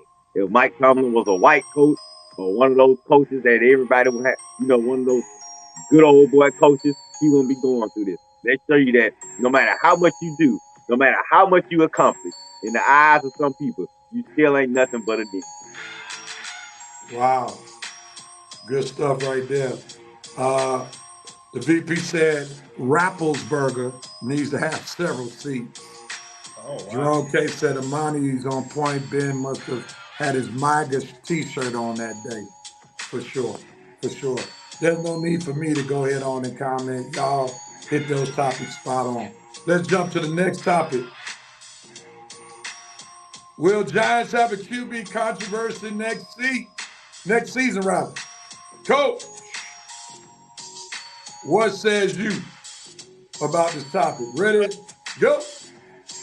Even if Tommy DeVito has a great year, they paying Daniel Jones too much money. Daniel Jones gonna be the quarterback next year if he's healthy. So they paying too much money. Tommy DeVito, he could parlay with somewhere else or still back up. But they pay Danny Penny's too money, so he'll be the quarterback if he's. Red, jump in there. Completely disagree, Coach. I don't care what they paying Daniel Jones. This kid is making a name for himself, and his agent and his family and his people are going to demand that he get a shot at that job next to New York. Fan base is going to demand. If he winning over the fan base, Coach, they all are going to demand that Tommy DeVito is their guy next year, at least get the shot to be their guy. Daniel Jones has won nobody over in New York. Nobody, not even his coach. DeVito is winning people over weekly. Weekly, he's winning people over. So no, I think Tommy DeVito will have a shot next year and may the best man win. And I don't think it's gonna be Danny Dimes. Monty, jump in there. Yeah, it's gonna be one. It's gonna be one because Daniel Jones is. Excuse me. I don't know why they paid him that money anyway. I never understood them paying Daniel Jones. I get it. He had one decent season. He didn't have a good season. He didn't have a great season. But you decided to pay him anyway. New York, I expect much more from y'all's front office because y'all are one of the better organizations of the NFL. I think y'all, you might need to go and just draft you another one or just play it out. Let DeVito and Daniel Jones, battle it out next year. But it's going to be some controversy. There's definitely going to be some controversy. All right, on to a couple of comments right quick. I think Jerome Case got one, and then I'll go to the VPs after we finish this topic. He says the Subway Pizza Rat deserves a chance at QB over Jones. I'm going to say it this way, Coach. I think Red is spot on that there's going to be a controversy. Here's the thing about Danny Dimes. They can get out of his contract next year without a huge penalty. And with DeVito, if they bring him back, they don't have to pay him a huge salary. So therefore, it's prime for them to have a controversy next year, especially since they don't have to pay DeVito major money, and they can just let Danny Dimes rock for a year, pay that money, and then they have no more financial obligations to him after next year. So that's why I think that's possible for a controversy. I thought his contract was longer than that. I didn't know. Okay. Yeah. I think it was just 3 years, Coach. Just 3 year guaranteed. Oh, okay. Not more than that. All right, the VP says something about white screw tomorrow, family. I hope they never find a quality QB since they won't give brothers a shot. And going back to Big Ben, the VP corrected me on my pronunciation of what he said. He said, wrong pronunciation, ref, said this way, rape-less burger. Woo! Some major shade at coach's former QB. All right, Red. Get ready, sir. Brandon Staley has finally been fired by the Los Angeles Chargers after that travesty of a football game that took place on Monday Night Football, where the Las Vegas Raiders blasted the Los Angeles Chargers. Red, what you got on this topic? 3, 2, 1, Well, go. okay. Well, one of my notes was gonna be the 3-0 Raiders loss that happened last Sunday. But after what the Raiders did to the Chargers Thursday, shoot, the Chargers was supposed to get my note 63 freaking points allowed. Well, hey, I guess that was it. That was the straw that broke the camel's back. I mean, not the playoff choke job, not the well, not the playoff choke job, not all of the losses you don't choke away by 2 or 3 points, not all of the dumb decisions you don't make in games to cost your team games. But boy, 63 points allowed to the Oakland Raiders, that'll do it. You're done, Brandon Staley. You're fired. Should have been happened. Don't know why it took so long to happen, but we all know why. It's that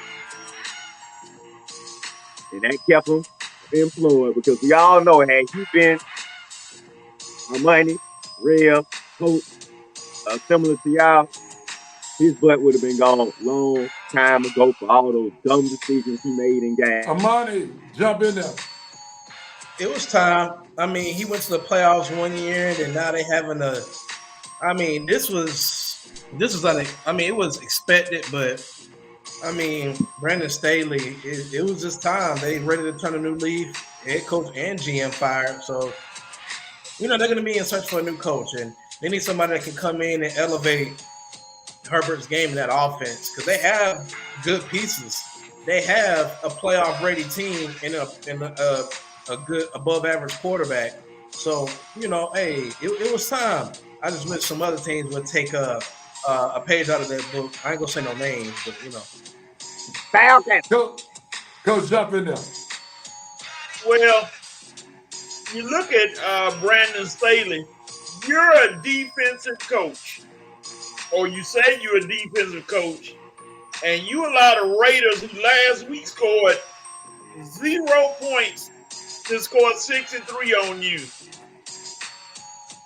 You got about as much chance of keeping your job as Jesse Jackson attending a Klan rally. It was over then. At halftime, when it was 42-0, they were already signing the paper saying it's time to go. And you just made it worse. Luckily, you tried to save face by scoring 21, but math. I think my math is good. 21 times 3 is 63. So they scored 3 times as many points as you, Brandon. It was over. It was over.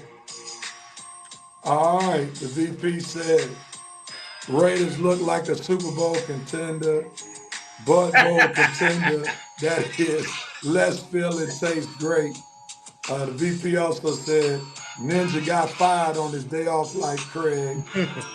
The VP also said Anthony Lynn taking a sip from his teacup. Jerome Case said the players let it happen. I think they were tired of him. Jerome said Blank needs to follow the same action as Armani was alluding to. Uh-oh. VP said Clayton Bigsby disagrees with you, Coach, regarding the Klan. Not Clayton Bigsby. All right. On to the last topic. Mahomes loses his cool after the Jump in there, Rev. touchdown. Well, hey, Rev. After Rev, the you touchdown Rev. call back, you all will hear from the good Reverend when everyone else is spoken. All right? Armani, jump in. What you got, Armani? Yeah, this is. I'm not surprised. 1 second, y'all. I'm not surprised that Mahomes lost his cool. I think this is the Airbnb effect. This is the Airbnb effect. I mean, when you got a guy that can, you lose your coordinator. You lose a coordinator, and then you lose one of your top receivers. I mean, it hurts. It hurts because you don't have no talent. Now you don't have no wide receiver talent, really. Kadarius Toney, I mean, he's all right. But he can't hang on to the football. Can't line up right. Can't do nothing. He just can't get right. So, hey, this is what happens. This is what happens. So you got to get Mahomes some wide receiver help. He cannot throw and catch the ball too. He can't do it. Coach, jump in there. Rev, I know you're going to allude to it. I'm just going to say briefly. Patrick, I'm going to give him a middle name. Patrick Edward Mahomes is the greatest teammate that anybody could have in the NFL because he tried to pretend like he was getting mad at the refs, but everybody knows he was mad at those wide receivers. He disguised it or tried to disguise it very well. He know he was mad at his wide receivers. Patrick Mahomes is such a great teammate. Never throw a team under the bus, but he gonna throw the referees under the bus. Simple as that. Red, jump in there. Coach speaking my language, man.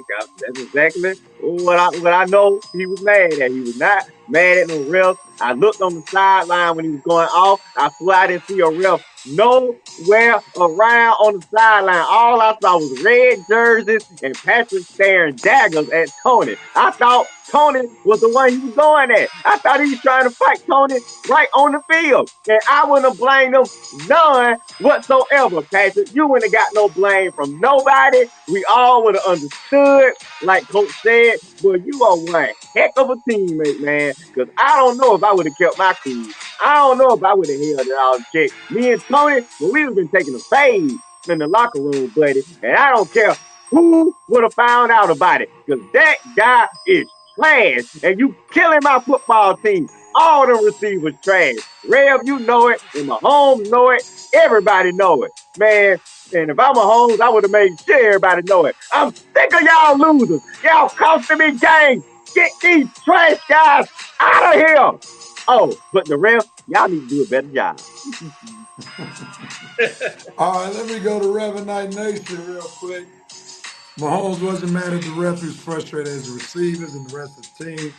Eric saying, you miss me now, ninjas. Alexis Hill. So is Eric Bieniemy underrated or something? The VP said, like Lieutenant Sonar said, and Giselle Bushkin said he can't throw it and catch it too. The VP also said number 19 needs to pack up his locker, key card canceled, deny access to the facility. Ow! Ow! Ow! All right, I got to chime in since this is my team. Here we go. And let me turn the music off. I don't want it to distract. Uh-oh. Here we go. We're going to go in on Tony. First of all, I'm not even going to give Patrick Mahomes that much credit for being a great teammate because he actually hurt himself. He hurt his reputation acting a fool on the sideline. That's my quarterback. I know he's frustrated, but Kadarius Toney was clearly on the other side of the field. And you cannot go ballistic over a call that was justified. Even though they show Dan Orlovsky said that wasn't the first time Toney was offside that game, they finally called it. And the bottom line for Mahomes is to, allow his credibility to be put on the line for a fool who's been losing you games or helping you lose games the whole year. You don't ruin your reputation like that. Mahomes has too much to lose to act like that. He has major endorsements. He's revealed by kids. No need to put his reputation and potentially money on the line for some foolishness. So I can't call Mahomes a great teammate for going ballistic. He could be a great teammate by not throwing his teammates under the bus, but don't go after the officials because they made the right call. Period. That's just foolish. It could backfire on him later on down the line in the playoffs. You don't want to rub the officials the wrong way and show them up because at some point, at some critical time during the playoffs, you're going to need them to make a call. Just like they made a call, and some people say a questionable call, for the Chiefs in last year's Super Bowl with that pass interference on Juju. against that someone held juju. And people could Black have said beard. that was questionable. And Sirianni could have cut a fool off that pass interference that was called. So you don't want to show up the referees, because at some point during the playoffs, you can get this same crew or some of the people on this crew, and they remember how you showed them up when they made the right call, and they'll hold their flag when you need one thrown. So that was not smart by any stretch of the imagination. I want to think that Mahomes was initially thinking about going after Tony. And then he said, you know what? This is crazy if I go after my teammate, so let me shift it and go after the referee. That's what I'm hoping really went on in his mind. Because just going after the referee was just absolutely stupid. So I'm going to give Mahomes the benefit of the doubt. That's what he was doing. Initially, he was about to hit Tony and realize this not going to look good. So let me just shift it and say it was about the ref. That's what I'm saying. I think somebody grabbed the ref because he was getting held back by a few people. And once again, there was no referee in sight of anywhere around Mahomes when they were holding him back. So I would love to know what ref he was mad at, because I didn't see no refs around. All I saw was Tony and sorry receivers around. Well, I think they said he was yelling at. I think they said trying to say they was going after Matt Nagy, because Matt Nagy was sitting there. He wasn't looking at him. Everybody else looking at Mahomes, and Matt Nagy just sitting there like. I think that was for Matt Nagy. I really think that was for Matt Nagy. That could have been true too. I put like this. I didn't see no. You weren't yelling at the refs. I didn't see no refs around. I saw Nagy and the receivers around. So in other words, the refs were the scapegoat. I think so, because I don't think he was Rev. It wasn't no refs around. You saw Matt Nagy. Because he by the time he started his tirade, he was like by the bench. That's what I'm saying. Yeah. All red. All you saw was red. All you saw was red. You didn't see no black and white, no zebras over there. And I saw Matt Nagy looking. He was like, he was cutting his eyes, but he would not turn. He wouldn't turn his head. I just hope Patrick Mahomes at some point rubbed his knees, got him ready to repent for what he did. Because if anything, he was guilty of lying. That's what he was guilty of. Yeah. He was lying. He was lying. He wasn't mad at those refs. All right. No, he wasn't. Because like everybody was saying, they made the right call. So it's not like you could be like, oh, man, that's a bad call. That didn't happen. No, they made the right call. You were mad at your teammate for getting caught. Matt Nagy. Mahomes was sitting there singing an old R&B song. Tony has done it again. Tony, yeah, for sure. I mean, it's just a senseless. I'm like, all you got to do, hey, look, when you line up, as I tell all my receivers, I'm coaching, when you line up, look at the ref. Am I okay? He go like this, you good.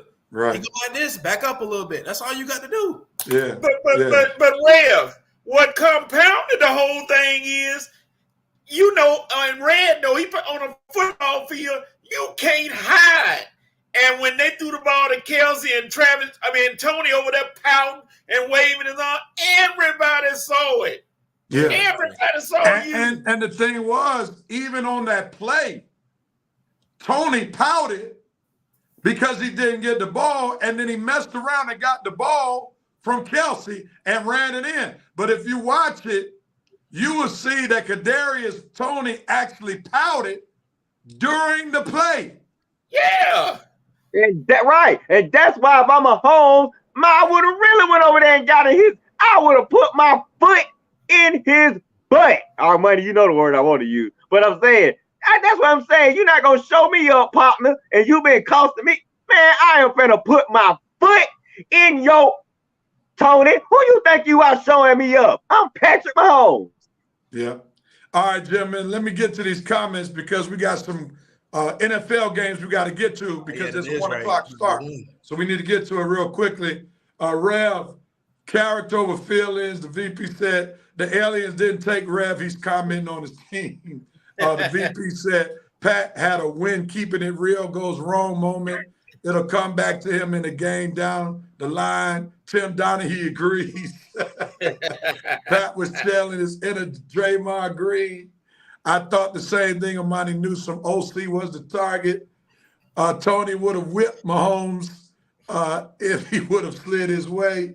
We need Papa Mahomes to chime in. Stop the cap. Pat was still crying in the press conference.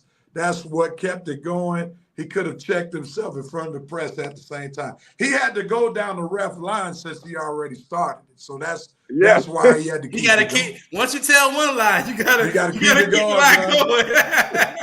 Keep that line Man, going. You gotta keep it He going. did not look that upset in the press conference, man. Like I say, he was upset with them receivers. He didn't even sound upset at the refs in the press conference. No, not at all. Yes. Question to you, Rev, real quick. Do you think that this moment and what he did right there and this game could affect him going toward the Super Bowl? Now, when you say affect him, you talking about affect his play? No, the whole team mentally. And Mahomes play, particularly for embarrassing himself like that. I think because Mahomes is Mahomes, if anything, it might ignite them. Yeah. And because he was willing to stretch the lie as far as he did, he may have gotten some brownie points with his teammates. Okay. And said, you know what? If this dude is willing to use other folk as a scapegoat and not throw us under the bus, even though he has justifiable reason, 33 drop reasons why to do so, then that might even rally the troops together. And that may poise them to make a run. Yep, and maybe Pat just knew that was the right thing to do to ignite a fire within his players. But I'll just say this. I think the Kansas City Chiefs, as much as they love Mahomes, as much as I love Mahomes, I think they finally realized you just can't throw Mahomes 3 wings and a biscuit. You got to get somebody. You got to get a real receiver. Talent. I'm saying you don't have to have the greatest the receiver, but you need some talent. Some guys. You need some talent. You need somebody who catch the ball, number one. Yeah. And as many folk poo-pooed on Juju was just enough because he was serviceable. He had good hands, good possession receiver, which kept the chains moving. And I think that's the main thing with the Chiefs. They just need a receiver besides Kelsey who can keep the chains moving. They may not be somebody as great as Tyreek Hill because they can't afford him, number one, if you're going to pay Mahomes all that money. Yeah. But they just need somebody serviceable. And let me just say, let's stop the Bieniemy stuff, okay? Bieniemy wasn't going to stop them from dropping passes. Right. I'm with you on that. I mean, Bieniemy has not done a whole lot in Washington. No. And the Chiefs' losses have been self-inflicted, not scheming, just simply not catching the ball. Right. So, I mean, the Eric Bieniemy talk, I think, is a bit overrated. Overrated. I'm with you. I have no idea what can Eric Bieniemy do. I mean, his offense not the greatest. They make mistakes in his Washington offense and act like, oh, if Eric Bieniemy was there, Tony will all of a sudden be a better receiver. Sky Moore would all of a sudden be a better receiver. Montez Valdez, he would still be scheming it up. Mahomes would still be throwing deep, and they would still be dropping the ball. The only difference is, Rev, instead of Mahomes getting in their butt or wanting to get in their butt, Eric Bieniemy would get in their butt. So Eric Bieniemy probably would have fought somebody on the sideline last week. Probably would have been him and Mahomes jumping Tony. Probably would have been them stomping them out like O-Dog and Kane, Minutes of Society. They're like, whoa, what's going on over there? Why Mahomes and Bieniemy going crazy? Yeah, that's a good point. Now, that's where Bieniemy would have said, he would have said something for sure. The VP said Chris Carter, agent calling Andy Reid right now. Receiver extraordinaire. They really miss Tyreek Hill. The VP also said professional needs Julio Jones. That's where Julio Jones needs to be over there with him, not within Philly. Nah, they would have asked too much of Julio. He can't deliver the goods right now. Yeah. If professionals need to be pumped up after not doing their jobs, then they're not that dude. KC loses in the AFC Chiefs chip game. and the Chiefs are going to the Super Bowl. We'll see. Well, We'll see. if they make it to the AFC Championship game now, that's something, because a lot of folks saying with these receivers, they might be one and done because they got to go on the road. So if Mahomes make it to the AFC Championship game, that means they must have figured something out. Right. All right, we'll see. As Coach would say, stay tuned. All right. We're picking NFL picks. We got some new standings coming up. Coach is still in first place. He lost a game on his lead last week. Yeah. Lost a game on his league. He's 91-50. Went 4-5 last week with a 64% winning percentage. I'm in second. Went 5-4. I have a 62% winning percentage. 4 games behind Coach. Armani went 4-5 last week. 83-58 with a 58% winning percentage. He's 8 games behind Coach. And Red is still holding up the rear. He did have a tie for the best record for the week, 5-4. He's 78-63 with a 55% winning percentage, but he's still 13 games away from Coach and 5 games behind Armani for who pays for Longhorns. So that's where we are. Oh, boy. That's where Coach, we are for this week. You'll be telling us where you want to go to eat soon, because you pretty much got this wrapped up. All right, gentlemen, let me start the NFL pick'em music, and I'm believing Coach, like he's been doing each week, he wants to go first.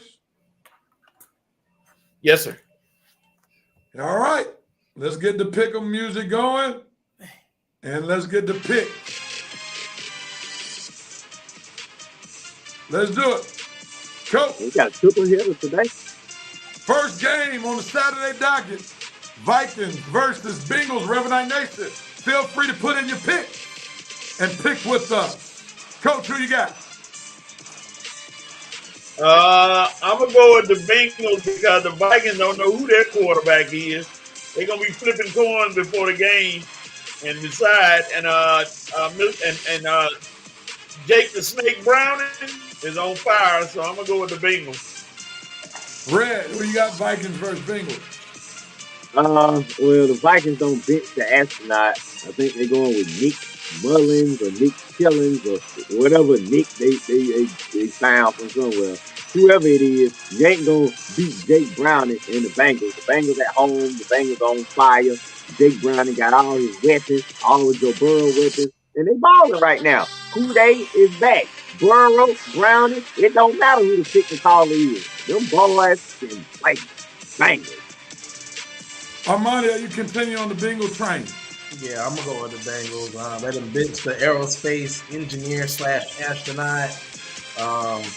Yeah, I think that kid behind Joe Burrow, man, he looking like he might do something. So hey, I'm gonna go with the Bengals. He can deliver that football now. I'm gonna make it unanimous. I'm going with the Bengals as well. On to the Revenite Nation's pick. Winston Thornton, Bengals. Eric Parker, Bengals. The president, Bengals. I'm sorry, Dana Johnson, Bengals. The VP, Bengals. The president, Bengals. Alexis Hill, Bengals. The Bengals kind of party on the Red and Rev Sports Show on today. On to the next game. And we got Coach's Steelers versus the Colts. Redrick, it's on you. Who you got, man? I can't believe I'm doing this. Nothing personal, Coach, but then too, they playing a little bit better than your quarterbacks, man. And they at home, and they need it. Both teams need this game. And I know the Steelers, they got defense, but put up points. Their offense is kind of lagging right now. I'm gonna go with the Colts in I don't know if it's an upset. So both teams vying for the playoff spots, but I'm gonna pick the Colts to edge the Steelers. The Steelers dealing with too many offensive issues right now. I'm going with the Colts. Armani, who you got? I'm gonna go with the Steelers. They need to bounce back desperately. I like Minshew, but I think that Mike Tomlin is playing because I think he needs everybody to be quiet. He done lost the game at home, lost back-to-back games. I just don't see the Steelers losing 3 in a row. And the Colts coming off the win. I know they're going into the Colts territory, but I'm gonna go with the Steelers. I think the Steelers will get that right with the Colts. What better team to get that right with the Colts, and they don't have Jonathan Taylor? Oh man, I forgot. I'm gonna throw Coach a bone. Seems like every time I pick the Steelers, they lose. Every time I pick against them, they win. So for the sake of Mike Tomlin's record, I'm gonna pick against them today. I'm going with the Colts. I'm going with the Colts. I'm gonna go with Minshew more than I pick Mitch Trubisky. Mitch Trubisky is a product of white privilege, and he should not be a quarterback on anybody's roster. And therefore, I'm not going to choose the Steelers because he's starting. So give me the Colts. Coach, tell us why the Steelers going to win despite Mitch Trubisky being the starting quarterback. Because they're going to go away from they did last weekend against the Patriots. When Mitch Trubisky is your leading rusher, there's no way you're going to win a game. And that's what happened last week. So they're going to go back to Thunder and Lightning, Harris and Warren, and get them started. Indianapolis is like 27th against the rush, so you got to attack them at their weakest point and go to work. And Mitch Trubisky, don't be out there throwing a lot of passes. Just get the ball off to them and just throw when you have to, not when you want to, or when you have to. And one day I got to go against y'all. Know I got to go against my boy Garner Minshew. Now Mack is a good running back for Indianapolis. They can make Minshew one-dimensional, they'll win the game. I forgot about this year here. Yeah, we might be all right, Real. We might be all right. I'm sorry, going back to the last game. Alexis had Bengals, Jerome Case had Bengals, Jerry had Bengals onto this game. Daniel Johnson got the coach, the VP got the coach. Jerome Case, coach. Winston Thornton, coach. Jared Martin, Steelers. Eric Parker, coach. And good afternoon to you, Jared. And VP said, Rev agreed about that garbage opinion. On to the next game. Armani, you up. Broncos versus the Lions, which is the nightcap on Saturday's triple header. Who you got, Armani? Man, I hate this game. The Lions lost last week. For my record's sake, I got to go with the Lions, man. I can't. I got to go with the Lions. Look, and deep down in me, I'm rooting for the Broncos. But for my record's sake, I got to go with the Lions at home. I'm sorry. I got to do it. Armani going against his twin. Now y'all be ashamed of yourself. The one who helped him be relevant again. Oh, man. That's a shame, man. Turning on your brother. All right, I'm going with the Lions as well. This is not the type of game that I would want to be part of the Broncos. Lions coming off an embarrassing loss to their divisional rival, the Bears, last week. The Broncos lost, but if the Lions are worth anything, being what the hype says they are, they must win this game. And it's a must win because they mess around and lose this game.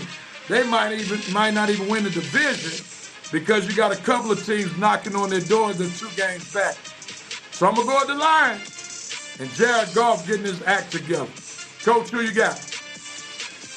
Well, this is just like the last game, Steelers and Colts. This is almost a playoff game for one of these teams. So, yeah. I don't know what happened to my screen. I don't know, Coach. Look like you got some smoking going on in there. Like you got in the shower or something. I'm gonna go with the Lions, and then I'm gonna get my screen again. I'll be back. See, like Coach is in jail picking from jail.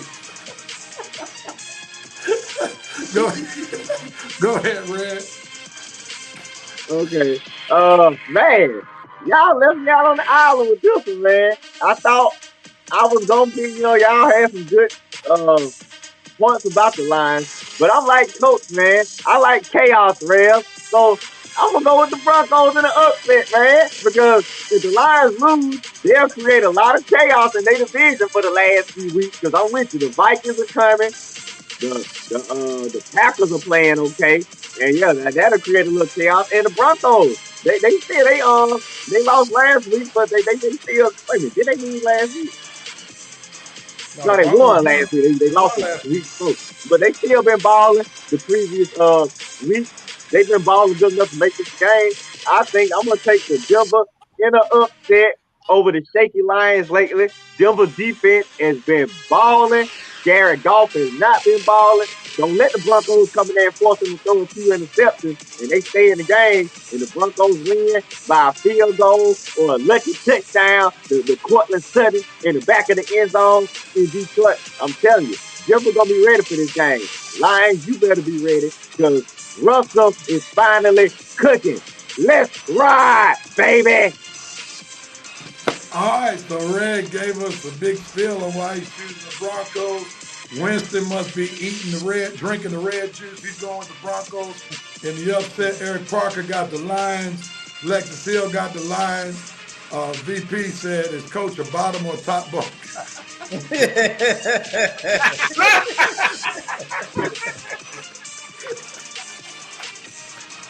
Wow. Oh, Lord have mercy. VP, you need to be in timeout for that one. You got to be in timeout for that one, man. Jerry got the Broncos. Wow. that was good. That was Hey, hilarious. man, he took me right back to Tango and Cash and that one. They was fighting over them bumps. Oh, All right, Lord. oh man, that was hilarious. Jerome Case got the line. All right, on to the next game. It's on me. Texans versus Titans. This is pretty simple for me because the engine for the Texans is in concussion protocol, and it doesn't look like he's gonna play. So I'm gonna go with the Titans. They're at home. Plus, it looks like they'll be playing against a backup quarterback. So give me the Titans at home. Who you got, Coach? I'm gonna go with the Titans. Got a little momentum out, just demoralizing the Dolphins on the other night. So, and no C.J. Stroud. I'm gonna go with the Titans. Who you got, Red? Oh, I'm staying with the Texans.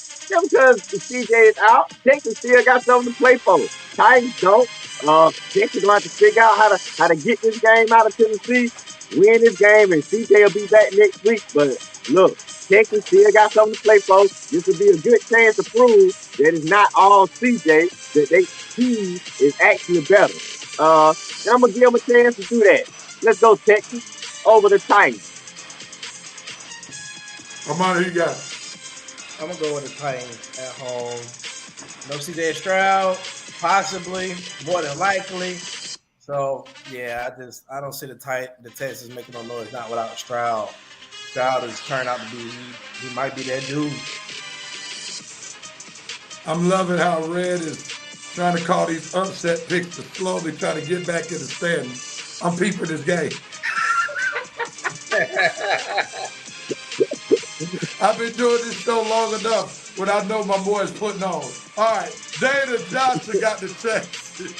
Jerome Case going with the Titans. Jared going with the Titans. Winston going with the Titans. Eric Parker got that red juice going with him. Going with the Texans. Come on, Eric. Alexis Hill sipping on it too. He has the Texans as well. All right, on to the next game. Coach, it's on you. The Buccaneers versus the Packers. This game is on the frozen tundra. Who you got, Coach? Baker Mayfield, the Buccaneers quarterback. I'm going with the Packers. All right. Red, it's on you. Love got to bounce back this week. They had a bad game last week with the Giants, but he'll be ready this week. He ain't gonna mess around this week. He'll be ready. He at home. He'll be ready. Armani, are you going on the Packer train? No, I'm gonna go with the Bucs, man, because the Bucs they got the better defense.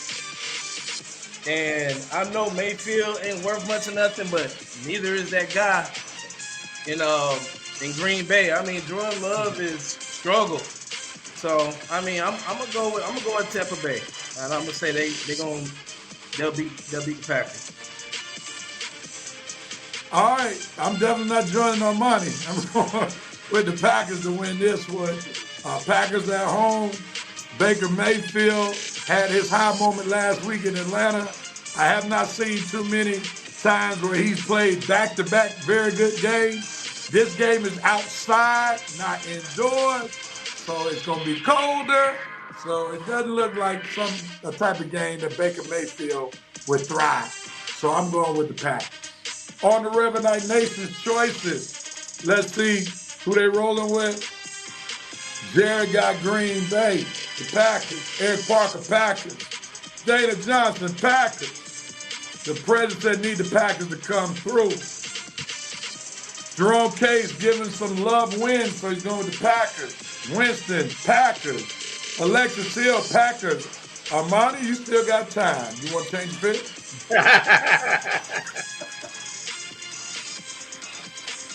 No, I'm stay with it. All right, he's gonna be stubborn and stay with that game. All right, we're gonna go to the next game. Next game. Red, I think it's on you, brother. Oh, that's not the next game. I'm sorry. Next game, Saints, Giants versus Saints. Uh-oh. Who you got, Red?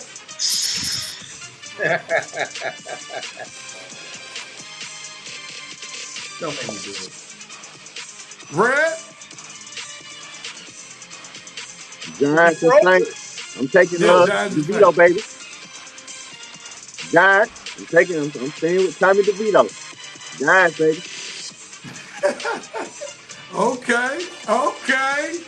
Armani, who you rolling with? Saints, stay at home.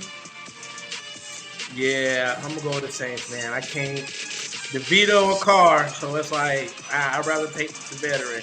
I can't stand the Saints, but I can't. Yeah, I'm gonna go with the Saints. I can't do it. I can't do it. Yeah, I love what the Giants are doing. I need Saquon Barkley to have a lights out game because I got a playoff game in my fantasy league, so I need him to play lights out. But I cannot believe they're gonna win the game. The Saints are at home. I'm gonna go with the Saints. DeVito has not seen that kind of ruckus that goes on in New Orleans, and the Saints are still playing for a playoff berth. So that's why I have to go with the Saints. Coach, who you got? Rev, I want to applaud you for coming out of nowhere and getting in the playoffs. I saw that and I had some concerns. And I think if you win, you play me. I don't want any trouble. I'm gonna go with the Giants just because I don't think they still trying to drive that old car down the road, and I don't think he's gonna be good enough. I'm gonna go with the Giants. That's a surprising pick. You normally roll with the Saints. Yeah, but Carr can't throw it up the street, so I don't trust him. All right, Eric Parker got the Saints. Jared got the Giants. President got the Giants. Winston has the Aints. Dana Johnson with the Saints. Jerome K says Giants for the upset. All right. Tommy DeVito. Don't impress them, folks. Armani, it's on you, man. The Bears with the surprising victory over the Lions last week. Will they take their good fortunes into Cleveland this week to beat the Browns? Who you got? Yeah, I'm gonna take the Bears, man, because buddy can't. What's his name? Dorian Thompson can't throw the football down the field. They're gonna have to wear a lie on Nick Chubb. Not Nick Chubb. Talking about Joe Flacco, the starting quarterback right now. Oh yeah. No, I'm gonna still take the Bears. They on a hot streak right now, and I think Justin Fields is playing for his job's sake, trying to convince the Bears that they don't need to draft quarterback number 1 overall. So I think the Bears will win this game on the road.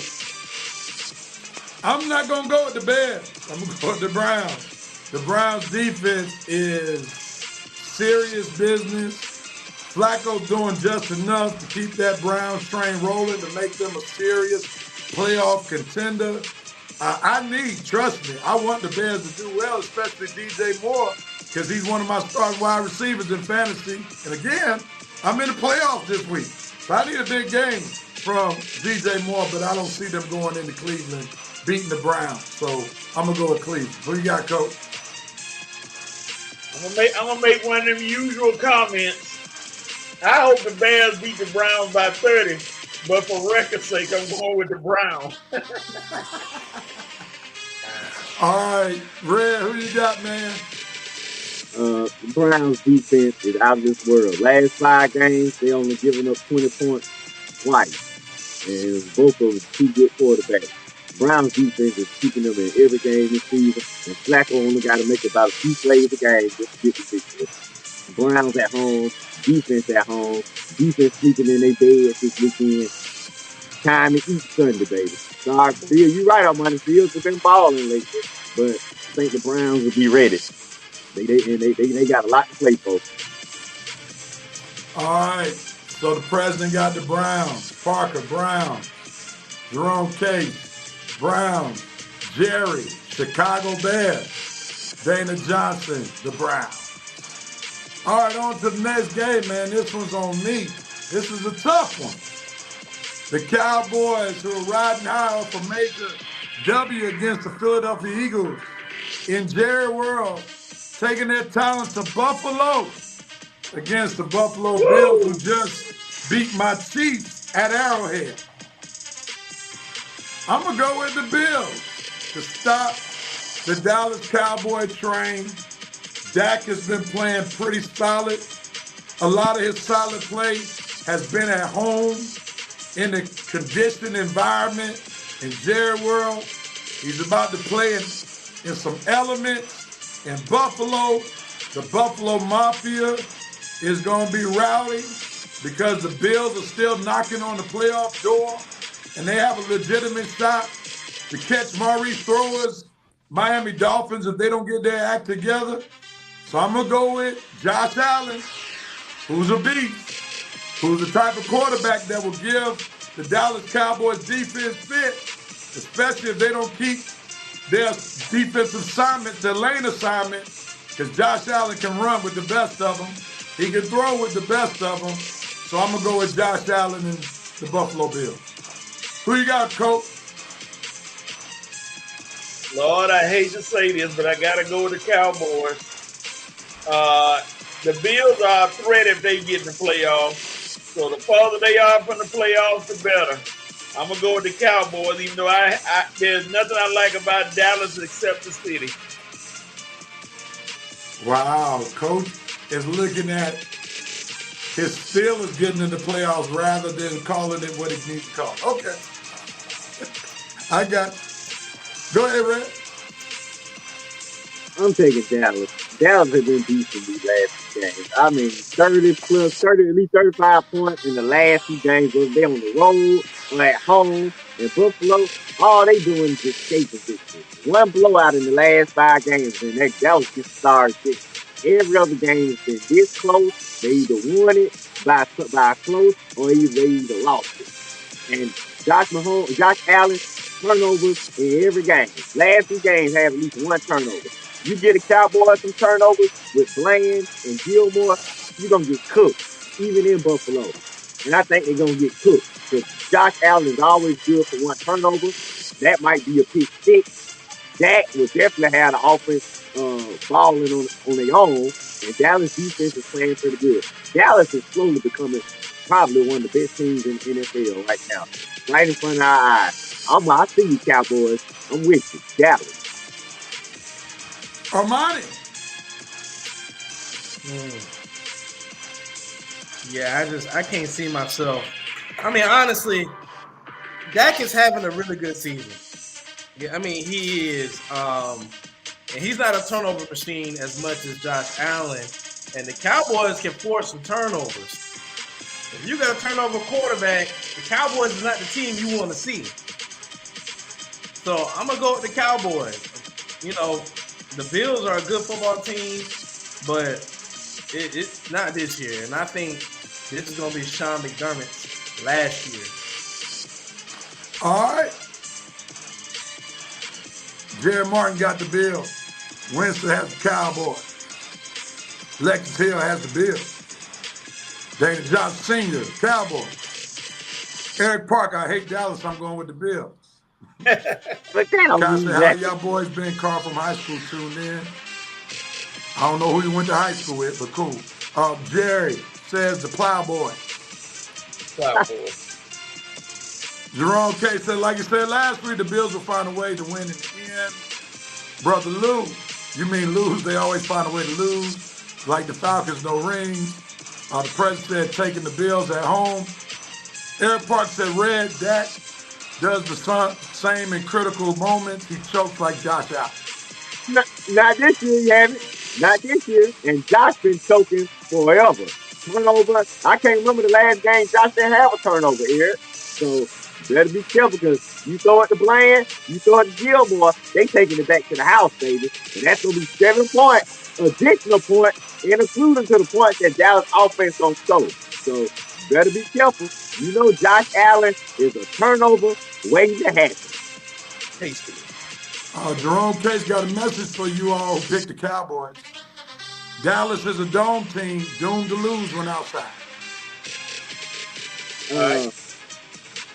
Dallas just won in Seattle, in Washington, and at Carolina. Last time I checked, no domes in those teams. Okay? Try again, Jerome. All right, on to the next one, Coach. Ravens versus Jaguars. Who you got, Coach? Oh, man. This is a tough one, really a tough one right here. Oh, man, either one of them. I'm going to go with the Jaguars. I'm going to go with the Jaguars barely because I think Sunshine may break loose this game. I'm going to get the Jaguars to win barely by a field goal in the end of the game. Red, who you got? Oh, yeah, I keep forgetting. Coach is still. That's why he wasn't going to keep the Ravens. I'm picking the Duval boys too in an upset. Yeah, because I think they let one get away, but Sunshine was hurt last week. I think he'll be a little healthier this week, and they'll be ready to give Baltimore a good game. I ain't saying they're going to blow them out now, Ray. I'm just saying it's going to be a good game, and I see the Jags killing it in the end with a field goal. Something may happen. Ravens may give up a turnover or something, and Jags might steal it in the fourth quarter. I'm taking Duval, baby. Duval. Armani, are you going with the Duval boys? No, they are. Sounds like Red and Coach are in hopes that something miraculous happens at the end of the game for them to win. I'm not buying that. I'm not buying it. I'm gonna go with the Ravens. They are the better team. Lamar Jackson is Lamar Jackson. He's playing on another level, and the defense is pretty solid. So I'm gonna go with the Ravens. I'm joining Armani with making the same football pick this week. No, I'm just playing. The Jaguars, if I don't know if Sunshine is still 100% healthy, if he's 100% healthy yet. I know the Ravens are fully loaded right now, and the Ravens have a lot to prove because they're trying to get home field advantage in the AFC. So I'm going to go with the Ravens along with Armani. All right, let's see what Red Nation talking about. Hoping for the Ravens to lose so your team can get back in home field. I don't worry about that stuff. My pick ain't going to choose who's going to get home field advantage tonight. I got to pick. I'm picking for my standing. That I don't have to pay for no Longhorn. So y'all be getting too tied up to y'all teams. I got to look at what's on the paper. All right. If the Chiefs somehow get home field advantage, cool. But I see what I see. And if the Ravens lose, I ain't going to lose no sleep over it. I'll be happy. But I'm looking at standings and championships. Y'all looking at partnerships. I got the way to be objective here. All right. Winston thought Ravens. Jerome Case, they lost the teams under 500. He's still making that case about the Dallas Cowboys. Davis Johnson, Ravens. Lexus Hill, Ravens. The president says Joey Lawrence is going to win, Jaguars. Eric Parker, Ravens. Jerome Case, Red, I'm wrong. My bad. I was doing too much. And Jerome K says Ravens win. On to Red, last game. The Eagles are on a 2-game losing streak. Oh, okay. I They're thought you were talking about going another to play game. against the Seahawks, who have the 12th man. Will the Eagles get back on the winning track? What says you, Red? Who you got? You know who I got? How about this, Rev? You know who I don't got? They ain't going. 12th man, they gonna be ready up there in Seattle. You know, I don't know if you writing checks, but Drew Lock are on a they are on a slide right now. This team has been playing good in the last month. I don't know why folks believe in these guys. They have been playing like trash the last month, and it's trash gonna continue up in Seattle. Seattle in an upset. Gino or whoever at quarterback is gonna show them Eagles what they not about. Man, well, these Eagles got a hard schedule because they ain't playing none of these trash teams that's been letting them win lately. Good teams. Seattle still playing. Oh no, Seattle ain't playing too much. They 6-7. But I say 12th man help them out. DK, don't go crazy now, so they gonna need you in this game.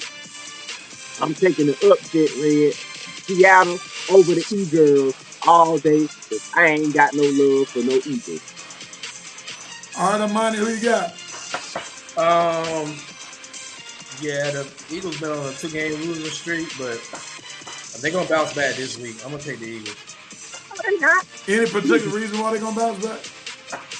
I think that so the Seahawks they have good pieces on defense. Don't get me wrong. They have the cornerback in Witherspoon, but the pass defense is still not the best. And I think if you can get AJ Brown involved and you go with the play action or the RPOs with Jalen Hurts and stop trying to just sit him in the pocket, like they moved away from what they were doing, so I think this will be a game changer. So I'm gonna say the Eagles. If this game was Philadelphia, I would be going with the Eagles. But this game is on the road. And Joey Bosa of the 49ers just said, or is it Nick Bosa, one of the Bosa boys, who plays for the 49ers. He said, we have the blueprint on how to shut down the Eagles. The Cowboys paid attention to the blueprint, not allowing Jalen Hurts those running lanes to get those extra run yards or those passes on the throw. If anybody knows how to capitalize on the blueprint, it's one Pete Carroll. And I think Pete Carroll will follow the blueprint, and even though the offense may not be where it needs to be because of the starting quarterback, Gino not being ready possibly, I still think the Seahawks got the blueprint, and they got the 12th man. That's another factor, and that's why I'm going to go with the Seahawks. Coach? Sooner or later, the Eagles are going to have to rest Jalen Hurts. He's clearly hurt. They keep trying to put him out there, and he's just getting more and more banged up when he takes those sacks. They're going to have to rest him at some point, and if they want to win the NFC. So, but still, in a toss-up, Darius Slayer's out. I think I'm going to still go with the Eagles. Because Seahawks, Drew Lock, he ain't allowed to do anything. So, I'm going to go with the Eagles.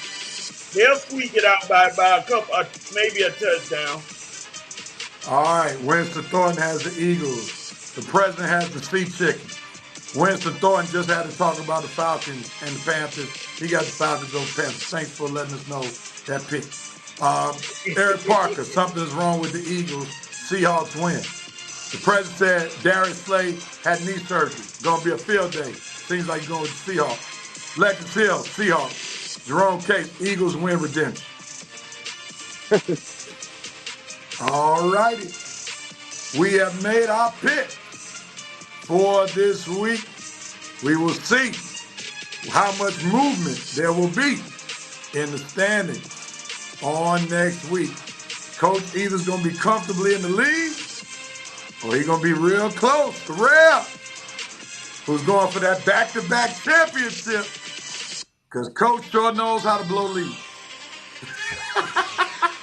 That's the same. All right, man. Here we go as we get ready to wrap this show on up. Thank y'all, Reverend Nation, for blessing us with your presence and helping us have a great show. Y'all know how we do it. Who has the right to do what, when, where, and how as we close up this show? Who wants at it first? I guess I'll go. Go ahead, Coach. Go ahead, Red. Fam, okay. You got the right. Oh, I'm sorry, there go Red. No, you got it, Red. Let Coach go. He got it. Somebody go, God dog it. Okay. Go ahead, Coach. Fam, you got the right to wake up because right now it's not looking very good for the SWAC. You know, y'all say y'all gonna represent the SWAC and win the bowl, but not looking good. You better be a second half team. Ooh, you lying. All right, Red, you got it. Okay. Brave, what are you doing? You got the right. Can you finally sign some starting pitchers? And you know, starters like Blake Snell just sitting out there, the NL Cy Young winner, looking for a home, looking for a place to pitch. You know, we can afford them. Bring them on down here and make our staff a little better. Instead of all these bullpen guys, Brave, are you going to go in the whole season with about 20 bullpen pitchers and just going to have a bullpen every game? You got a right to make a deal for some starters. I like the lineup. I like the bullpen, but we need some starting pitching. So, Alex, try to remember, you need to add some starting pitching to the rotation, buddy. That's all. Okay, but everything else we good with. But the Braves, you have a right to improve your starting pitching rotation. That is going to be the key to us going far in the playoffs. We got plenty of backs. We got plenty of bullpen, but we need them starters. So, AA, you got the right to stay on the ball, buddy. Keep making deals and find us another starter. Blake Snell. Done. All right, Money, who has the right to do what, when, where, how? Falcons, just not this week, man. Just win this week. Don't lose to a one and just don't do it. Don't do it this week. Don't do it. I'm telling you, don't do it this week. I know you got to go to Charlotte, but not this week. All right, just win. That's all I need. Just win. I believe it or not. I will close it out. Kansas City Chiefs wide receivers, you have the right to catch the doggone ball. That's what you have the right to do. You have the right not to lose to a fledgling New England Patriots team who already is almost out on their football coach. So please, Chiefs, don't fail. This is almost must-win territory because the Broncos are actually only one game behind. So get right, Chiefs, because you definitely want to win the division. All right. I like chaos, Rev. It's going to be chaos this week. Ain't that what you like, Coach? Chaos. All right, gentlemen. Well, that concludes episode 305 of the Red and Red Sports Show. Jerome Case said Atlanta Falcons executive leadership. You have a right to make wise decisions and fire the head coach by 3 p.m. on Monday. That would be lovely. If he loses to Carolina, that better be what's going on. That'd be lovely, but it's not very much likely. But nevertheless, thank y'all. Off the blank, get a clue. Off the blank, get a clue. Thank you all for tuning in to the Red and Red Sports Show, episode 305. We appreciate you all. Y'all really helped us have a great show. We'll be back. Same Facebook page, same YouTube channel next Saturday, 11 o'clock for episode 306 of the Red and Rev Sports Show. Y'all have a blessed weekend. Make sure y'all check us out. Tell somebody about the show and see us next week at the same time. Peace and love, everybody. We out of here.